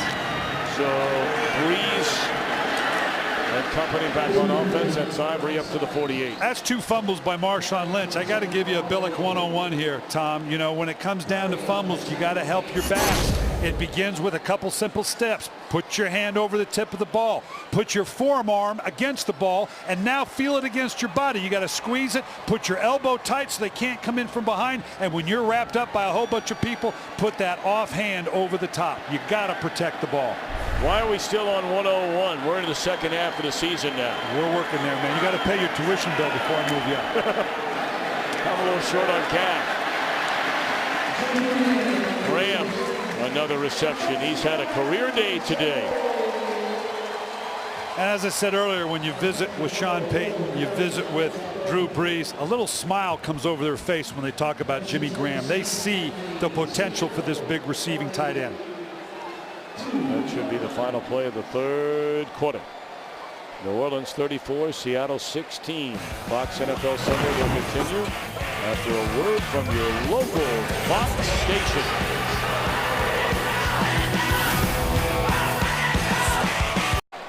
Well, this is the Crescent City. I don't know if this is a crescent moon or not, but this is clearly a New Orleans Saints moon, because they got it going their way right now. Set to begin the fourth quarter. Ivory thrown to the deck by Raheem Brock. These numbers are just third quarter numbers. You know, you see a bit of balance by Seattle, like we said, but just, boy, these numbers that you see out of New Orleans, this is getting a little scary. Like last year when they went on that great run and then near the end kind of laid back a little bit waiting for the playoffs. That's the one I think Sean Payton's got to be loving. We're going to play this thing to the end compared to last year. And I'm not sure we don't have to, but this is the way they should be doing it. This is playing out very well for New Orleans. Well, that's a risky throw again made there by Drew Brees, who threw an interception at the goal line. Aaron Curry with a big hit there. And as Sean Payton, it's that delicate balance between you're in total control of the game. You have some things obviously to accomplish. Drew Brees constantly pushing the envelope in terms of what we're about. We've talked about the players that aren't in the lineup, but you're right. You don't want to look sloppy either. You don't want to start forcing the ball in, turn the ball over in a way that leaves you at risk. Devery Henderson was trying to come on the field. Brees turned around and said, get back to the sideline on this 3rd and 10. Blitz coming. They pick it up, and looking down the sideline, a one-hand attempt and a catch by Lance Moore. What a spectacular one-handed grab. This is pretty. And this is not like a big receiver. This is just raw. You wake up with this ability right here. Total control, gets his feet in bounds, still has the presence of mind as he's going down to slide those feet along the sideline. That was impressive. 29-yard gain. Brees has thrown for 347 yards. They'll give it to Ivory. Led by a host of Seahawks. Maybe a 1-yard gain. Well, few players in the free agency era have made the impact that Brees has had on the Saints. Since 2006, after those 5 years in San Diego, Brees leads the NFL in passing yards, touchdown passes, attempts, completions, completion percentage. Today, a 34th game of over 300 passing yards. And of course, most importantly of all, since Brees arrived here, a franchise that outside of a year here or a year there was among the worst in the NFL. If he wins today, he'll be 45-28 as a starter with 2 trips to the NFC Championship game and a Super Bowl title a year ago. Has there ever been a bigger free agent acquisition at the quarterback position? I don't know if you can say any position, right? Yeah. Reggie White maybe when he went up to Green Bay, but I tell you what, you wouldn't get much of an argument from me. Good as he threw. And unable to hang on was Colston. And let's keep in mind now, there were only 2 teams that were interested, and when it came down to it, only New Orleans. It came down to New Orleans and Miami. Miami's doctors decided it was too much of a risk because that was a serious injury. And Drew Brees, that's why the affection between Drew Brees and Sean Payton. Sean Payton took a chance on Drew Brees. Drew Brees understands that. That's why these 2 guys are attached at the hip. I think they were separated at birth as twins. There is no light between a quarterback and his head coach and who happens to be his play caller. Garrett Hartley, a 27-yard field goal try. No good. All 4 of his misses, and now make it 5, have been wide left.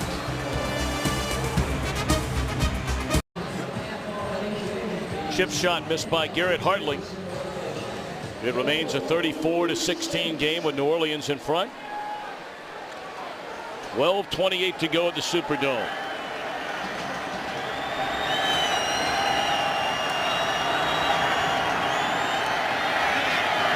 Leon Washington out of the backfield, his first reception. Took a big hit from Tracy Porter, but a good pickup. As we always say, 3 elements: snap, hold, kick. First 2 look pretty good. You never know about the hold, were the laces right, what was the angle, but none. You know, this is all you got to do, son. Go in there and kick us touchdowns. Kick the extra point, kick the field goal. You know, it's amazing. Hartley. Well, we'll get back to him in a minute. Let's check in meanwhile with Kurt Menefee back in Los Angeles. How about them Bucks in San Francisco? Tackle eligible play. Josh Freeman to the big man, Donald Penn. It's 21-0. Bucks in firm control, less than 7 minutes to go. They're trying to go to 7-3, Tom. Tell you what, Brian. Kurt, Brian, tell you what, we talk so much about New Orleans, Atlanta, and I'm guilty as charged of continuing to overlook Tampa Bay. Yeah, they're right there, Still 3rd down. It's going to be interesting to see what gets in the NFC. Could 3 teams from the NFC South get in? Not likely. Been a while since that has happened, particularly in the NFC South. But Tampa Bay is keeping pace. They have had trouble when they've played these good teams, obviously in the big games. Yeah, but they are keeping pace. You know things are going right when a big old dude like that scores a touchdown. Life's good. 3rd down at 5. Brandon Stokely, whose father, of course, was a coach nearby, Louisiana Lafayette. And he's back healthy and having a nice game here today.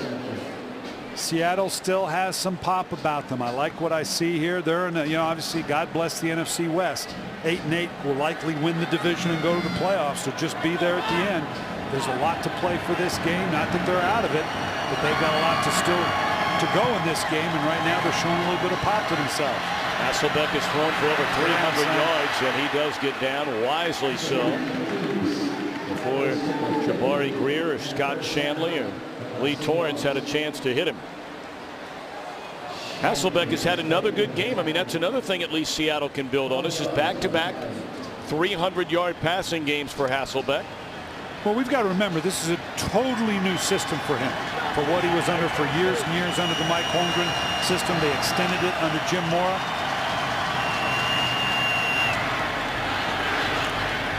Catch by Dion Butler. And of course, they're doing all this without Mike Williams, who will sit and watch the rest of the game with the injured foot.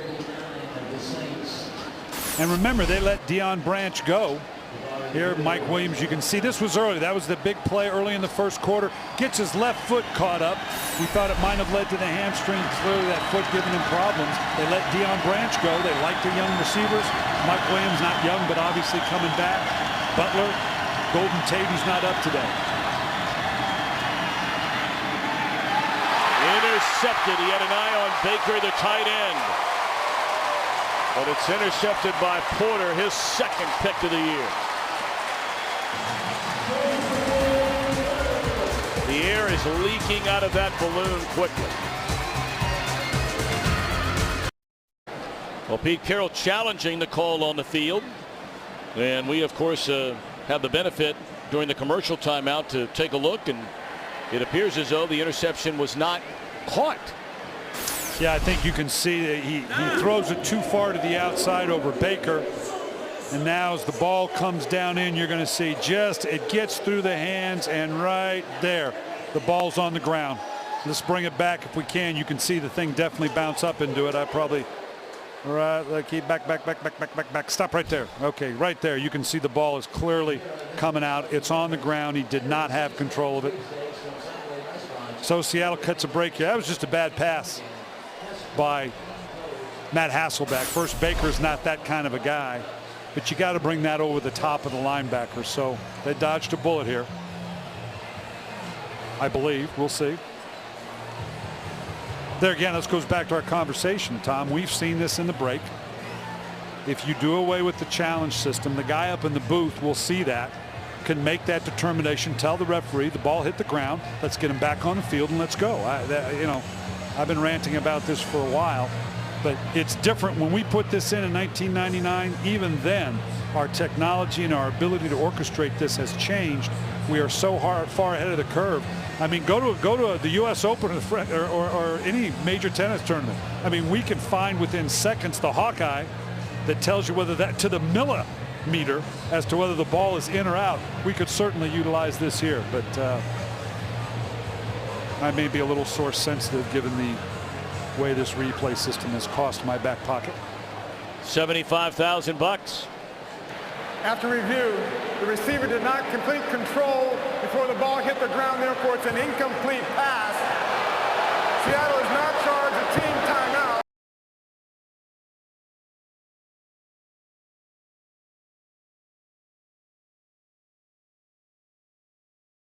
On the game clock.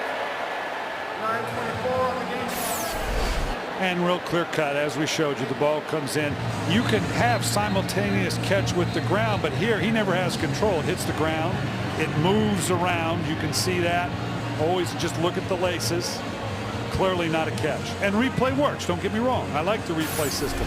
We just didn't need that delay in there. It was easy enough to see. Could have orchestrated it a lot faster. I'm off my soapbox now and ready to continue with the game. I like when you're on your soapbox.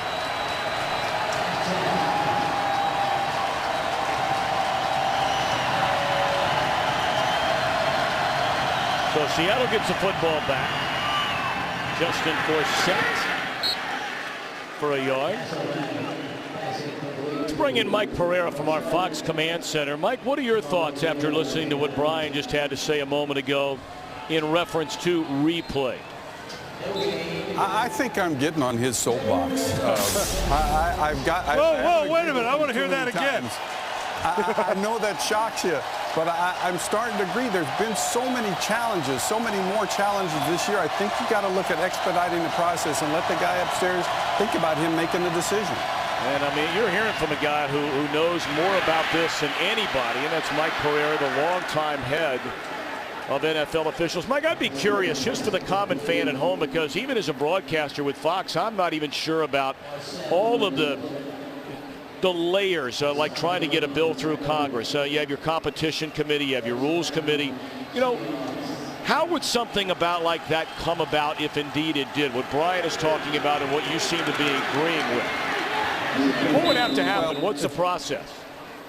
It'd have to go to the competition committee, who would then take a look at this.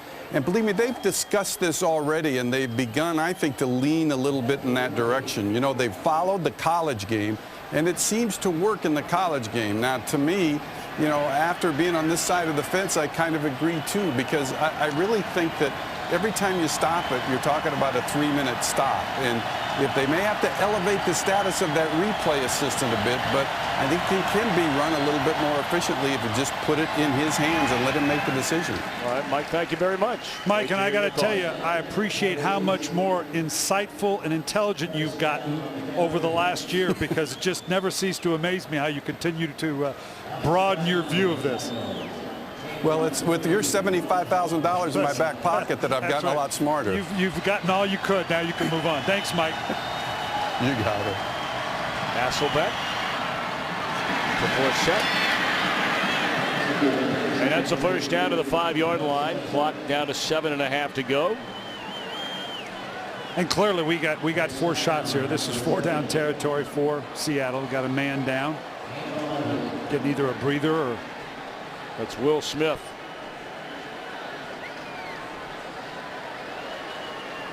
We're going to come out and take a look at the big fella. And we will step out. First and goal when we return.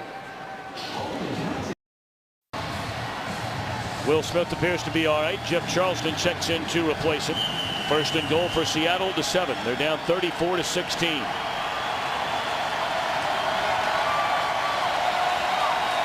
As we said, this should be 4-down territory and probably a 2-point conversion should they score here.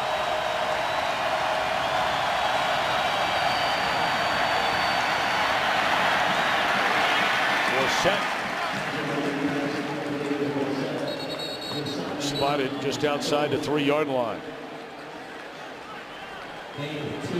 Without Mike Williams in the game, and again here Matt Hasselbeck doing just what he likes. He's orchestrating at the line. I'd be thinking about Brandon Stokely. That's kind of a go-to guy. Nope, drops the run in there. To the 1. This was set. And again, 4-down territory. So you're going to take 2 shots here. That dictates what you can. You're not afraid to go ahead and run it again. He's going to huddle up and now make the call. They tried to get a quick alignment and then ran the ball to see if they could get New Orleans to misalign.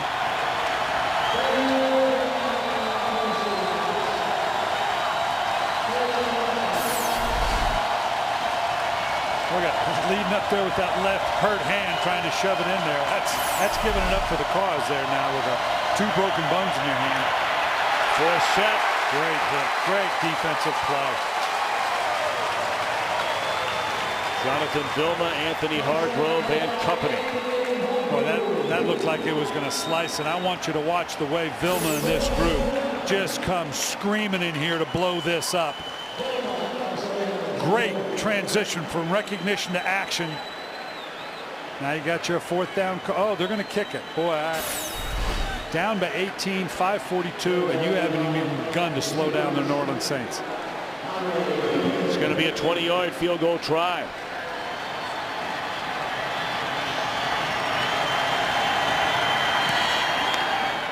To bring you within 15.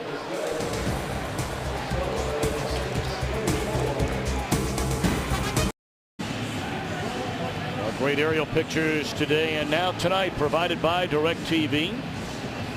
A 34-19 game, just under 5.5 to go, and you figure the onside kick is coming. Yeah, it should. If you're going to kick the field goal, you're saying, okay, we're bringing it back to a 2-score differential. I'm thinking I can get the ball here. I'm running out of time. I can't imagine why you would kick a field goal and not onside kick here. That's obviously what they've aligned for. Good kick by Mara. And the Seahawks got it. Lance Moore had a hand on it, but then all of a sudden it looked like Lawyer Maloya was the one who got it from there. That is the way you draw it up. Great height. I want you to watch the height on the kick. We've talked about this before. The first wave, stop right there. The first wave is supposed to block out the first onslaught. This should be an easy catch right here. But the height of the kick allowed the seepage. Obviously, you got to come down with it. That certainly didn't hurt. And now you're in position to come up with the ball. By the way, you saw the overall numbers from a success standpoint in the NFL, right around 16%. Don't tell that to Olindo Mare. In his career, he is 11 of 33. Now here's what they're looking for. They may be discussing Lawyer Malloy. Was he the first to touch it? His foot was clearly out of bounds. If he was the first to touch it. Now I don't know, and I'm going to claim ignorance on this. The fact that the defender touched it first. You can't have first touching by Malloy, but it came off the New Orleans man. I believe you can reestablish yourself in bounds, though, right? Correct. And it is not first touching. I probably need Mike Pereira in my back pocket here this time, but I believe this should hold up. That may be what they're discussing. Here's Mike Carey. Illegal touching by the kicking team. The player went out of bounds and did not reestablish before he touched the ball. Well, now I don't know about that. Let's bring Mike Pereira in. I understand the ruling on it, but it sure looked like he established right here. We're going to see Lawyer Malloy's right there. He's out of bounds. Mike, you got to help me on this. Yeah, we're saying he didn't establish himself inside. Just like coming back in is just like going back is going out. You've got to get both feet back down in the field of play before you touch the kick. He didn't. He got one foot down, didn't get that right foot down. So therefore, it makes it really an illegal touch, or even really, if you want to say, kickoff out of bounds. Well, we got a love fest going here, Mike, because I agree with you 100% right there. That right foot is not reestablished coming back in. Right. I hate it when you're almost right, does get reestablished. I know that's just what I'm so happy about is you've learned so much under my tutelage. I have. It's just a beautiful thing. But that's a good call, obviously, in a critical situation. Now, if he'd have gotten both feet in, then this isn't first touching with regards to he's established himself and would have been okay. Now, if the ball had not come off Lance Moore, it's just flopping around there, could he still have jumped on it? That always confuses me. He could have, if it comes off more, so he actually mucks the ball. Touched by New Orleans, that's a legal touch. And then it was touched by a kicking team player who was out of bounds, did not reestablish, and touched the ball inbounds. That ball was last touched inbounds by the receiving team. Therefore, it's their ball at the out of bounds spot. First down. He did a good job there, Mike. Can you top it? I leave it all to Mike Carey. I mean, he's the vet. Boy, there's no way I could beat him on that. But you're dressed better right now, so I'll give it to you. But okay, I think I got it now. I appreciate it, Mike. Thank you so much. You got it. So at 5:24 left, Lawyer Malloy will play defense. As Breeze and the Saints will try and put this one on ice. And they're going to run it with Chris Ivory. And the ball is loose, and Seattle has it. That's Clemens. Or are they saying he was down? Right now, Mike Carey is indicating he is down. Clemens has had a nice year this year. They got him in a trade from Philadelphia, leads the team with 7.5 sacks. And not a big guy, 240, 50 pounds, good rush, edge rusher. A lot of teams will challenge him and run at him at that open weak side. I believe that Pete Carroll is challenged. Yes, he did, threw the flag there right before they were getting ready to snap the ball. He won his only challenge earlier in the game. The ruling on the field is runner was down by contact is being challenged by Seattle. Two elements to it. Contact and what was the recovery. We'll look at that when we come back, see if we can help sort it out.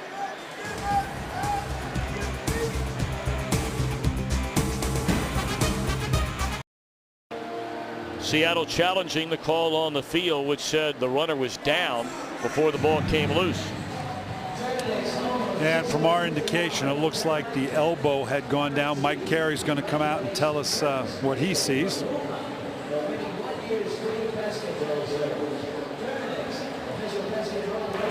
After review, the ruling on the field is confirmed. The runner's forearm hit the ground with complete control of the ball. Down by contact is correct. Seattle is charged with a team timeout, and they are out of challenges. And you're going to see what Mike Carey saw here. Ivory comes down just as his elbow hits right there, right there. You can see the elbow is down. The ball is still in possession. At that point, you are down. Your elbow's down by contact. See the same thing coming in here from the other side. You're going to see as he goes down, that elbow hits the ground right there, and he still has control of the ball.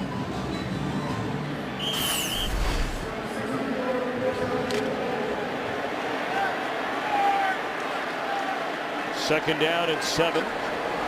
And you got to believe run. A portion of handsome pass. Yeah, Julius Jones stays in bounds. Working hard to stay in bounds. Good man.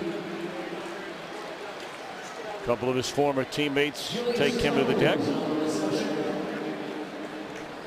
And these guys play on Thursday, so if I'm Sean Payton, I'm in control of the game. I want that clock to run as fast as I possibly can. That's why that pass surprised us a little bit, but nice job staying in bounds, recognizing Julius Jones did that we want that clock to run. The faster we can get this over, the quicker we can start resting up for a big Thursday tilt against the Dallas Cowboys. So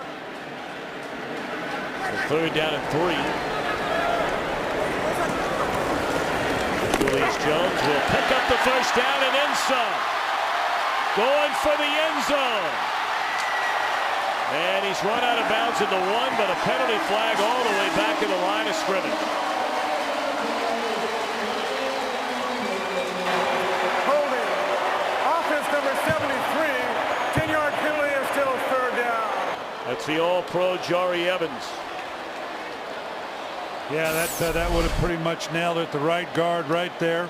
Jari Evans on the right side. We'll see where this shows up. Yeah, tough to see. He pleaded his case. We could certainly see that. Had to be some infighting. Had to have a hold of maybe some jersey.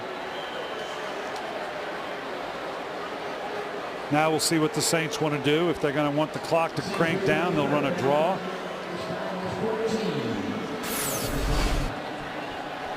And right here, Evans, you can see just enough of that. Yeah, couldn't get rid of that jersey, that hold of that tug right there.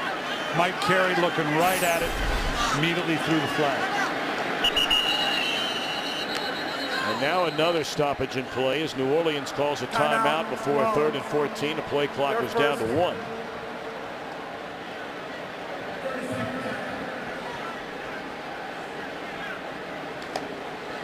Well, you trust Drew Brees to make the right throw here, but I'm not sure they won't run a draw just to bring the time down. Each quarterback has thrown for 355 yards. But Brees has thrown 4 touchdowns. Colston a couple of scores. Robert Meacham a couple of touchdown receptions.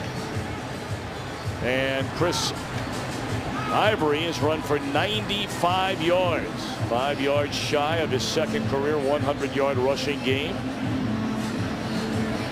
And the Saints did to Seattle what the Saints do. They just keep putting pressure on you. You score a field goal, they score a touchdown. You go down and score another field goal, they score another touchdown. Constantly putting pressure on you to have to step up and match that.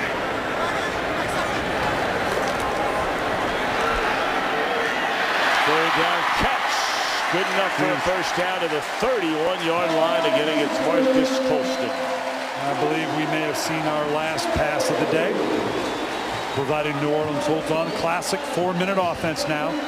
You're going to see Zach Strief come in, number 64, where he becomes the extra tight end. Colston right here is going to drag himself across the middle. That big target had to bring pressure. Look how high he throws that ball and allows Colston to come down with it. Nice to have a big target. It'll be pound, pound, pound right now.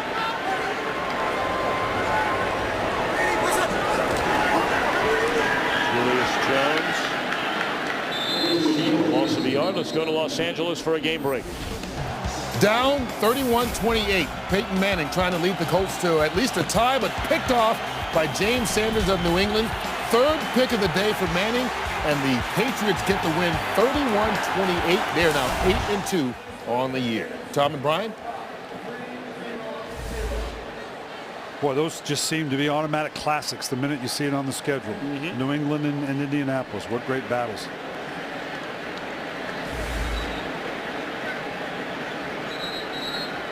So you take a look ahead at what's up next for the New Orleans Saints. Talked about having a short work week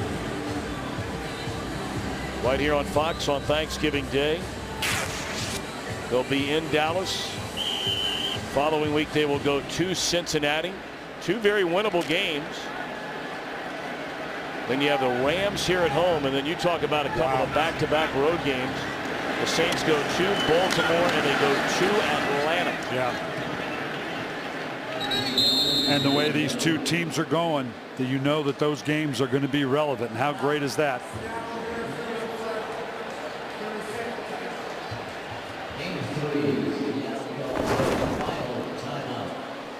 The Galloping Gobblers, some of the past winners in recent years. Well, that's a who's who, including Julius Jones in 04. Then with Dallas. Look at this. Boy, back to the future, huh? Michael Vick, the way he's playing. See his name surface among the top players in the league right now. Interesting storyline. It'll be interesting to see what Philly does at the end of the year in terms of Vick. And they got Kevin Cobb, and do you keep both? Do you trade one off? 2:54 to play here in New Orleans.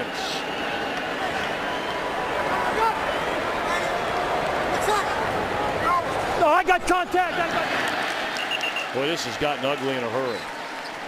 Well, that focus, there's a lot of things that can rob your focus.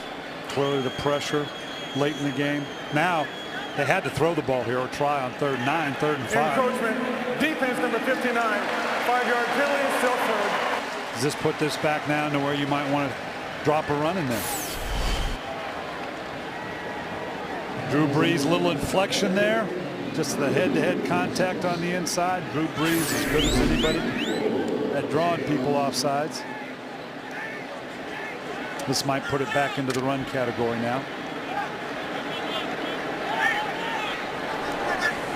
There's Julius Jones in the backfield. Well, they're going to throw it. Pretty nifty footwork right there by the tight end Torrey Humphrey. And that's a first down. And you can put this baby to bed. Yeah, 2:43. They've got no timeouts left, obviously. And if it's a run situation, you're just going to see a down, and now you're going to see him out. Just a little pick route there. A little simple boot and waggle. Gives the quarterback complete vision. Doesn't have to throw it in the middle of the field. Possible interception. Good play call. Well, the records continue to fall for Drew Brees seemingly every game. He's just tied Aaron Brooks for second most pass attempts in Saints history. Archie Manning number 1. About 600 more to go, and Brees will get there for sure. And that carry by Ivory will take us to the 2-minute warning. Saints will go to 7-3.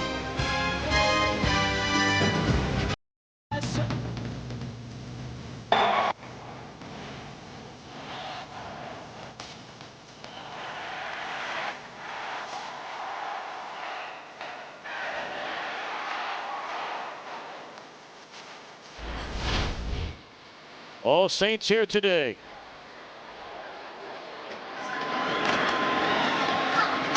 Chris Ivory on a 2nd down run. Bottled up in the line of scrimmage. Well, when this day began for Pete Carroll, a reunion, of course, with Reggie Bush. The two having a chance to get together since their days at USC. Lots of smiles, optimism for the first-year Seahawks head coach, but you start to see the lines and the stress, the wear and tear. You've been down that road, Brian Billick. Well, he's gotten grayer, hasn't he, since the beginning of the game? Seems like there's a few more gray hairs on there. Where are your gray hairs? You don't have many. Well, I've either got a very good barber or it's growing back the right color being up here in the booth. I got more answers up here in the booth.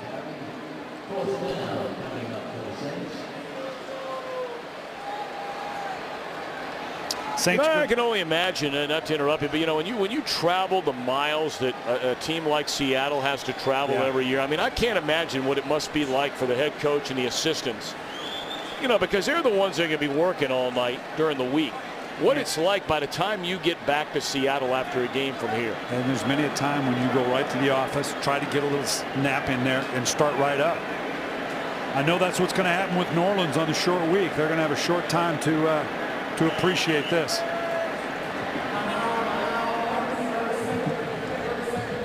Saints going to call a timeout. Well, we talked about their schedule and the way it looks for the remainder of the season. Back-to-back road games, Thanksgiving here on Fox and at Cincinnati, and a game at home against St. Louis before two big ones against your former team, Brian Billick. A huge divisional matchup in Atlanta, and then what could turn out to be an equally huge game at home against Tampa Bay to end the year. Absolutely. This stretch right here, I love what the league's doing, because we're not going to get to teams putting people down and not playing the last game or two. It's going to go down to the end. Meanwhile, for Seattle, back-to-back home games following these back-to-back road games. Then you go to San Francisco, Atlanta at home, at Tampa Bay, and you finish the year at home against St. Louis. Yeah, not an easy stretch for them, and that St. Louis game could very well come down for the NFC West Championship. Fourth down, they're going to throw it.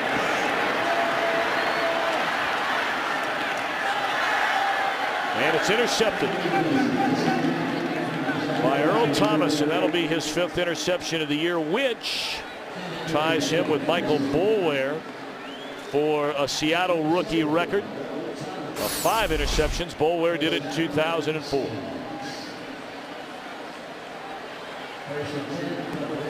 Well, obviously a couple shots here. This part of the game scares you to death as a coach. It's just at this point, let's not get anybody hurt. Let's be smart about it. We're on a short week. I'm talking about New Orleans now. Seattle, obviously, a long trip back to Seattle. Drew Brees, you know, yeah, you got to love the guy. 34-19. There's still more out on the field. Still more you want to do. Well, it should be the game's final play on the completed pass to Stokely. Clock continues to run, and Hasselbeck pulls off the chin strap, and that's out. So the Saints go to 7-3. 83% of the time, a team that starts 7-3 goes to the playoffs. We'll be back with more from the Superdome in a moment.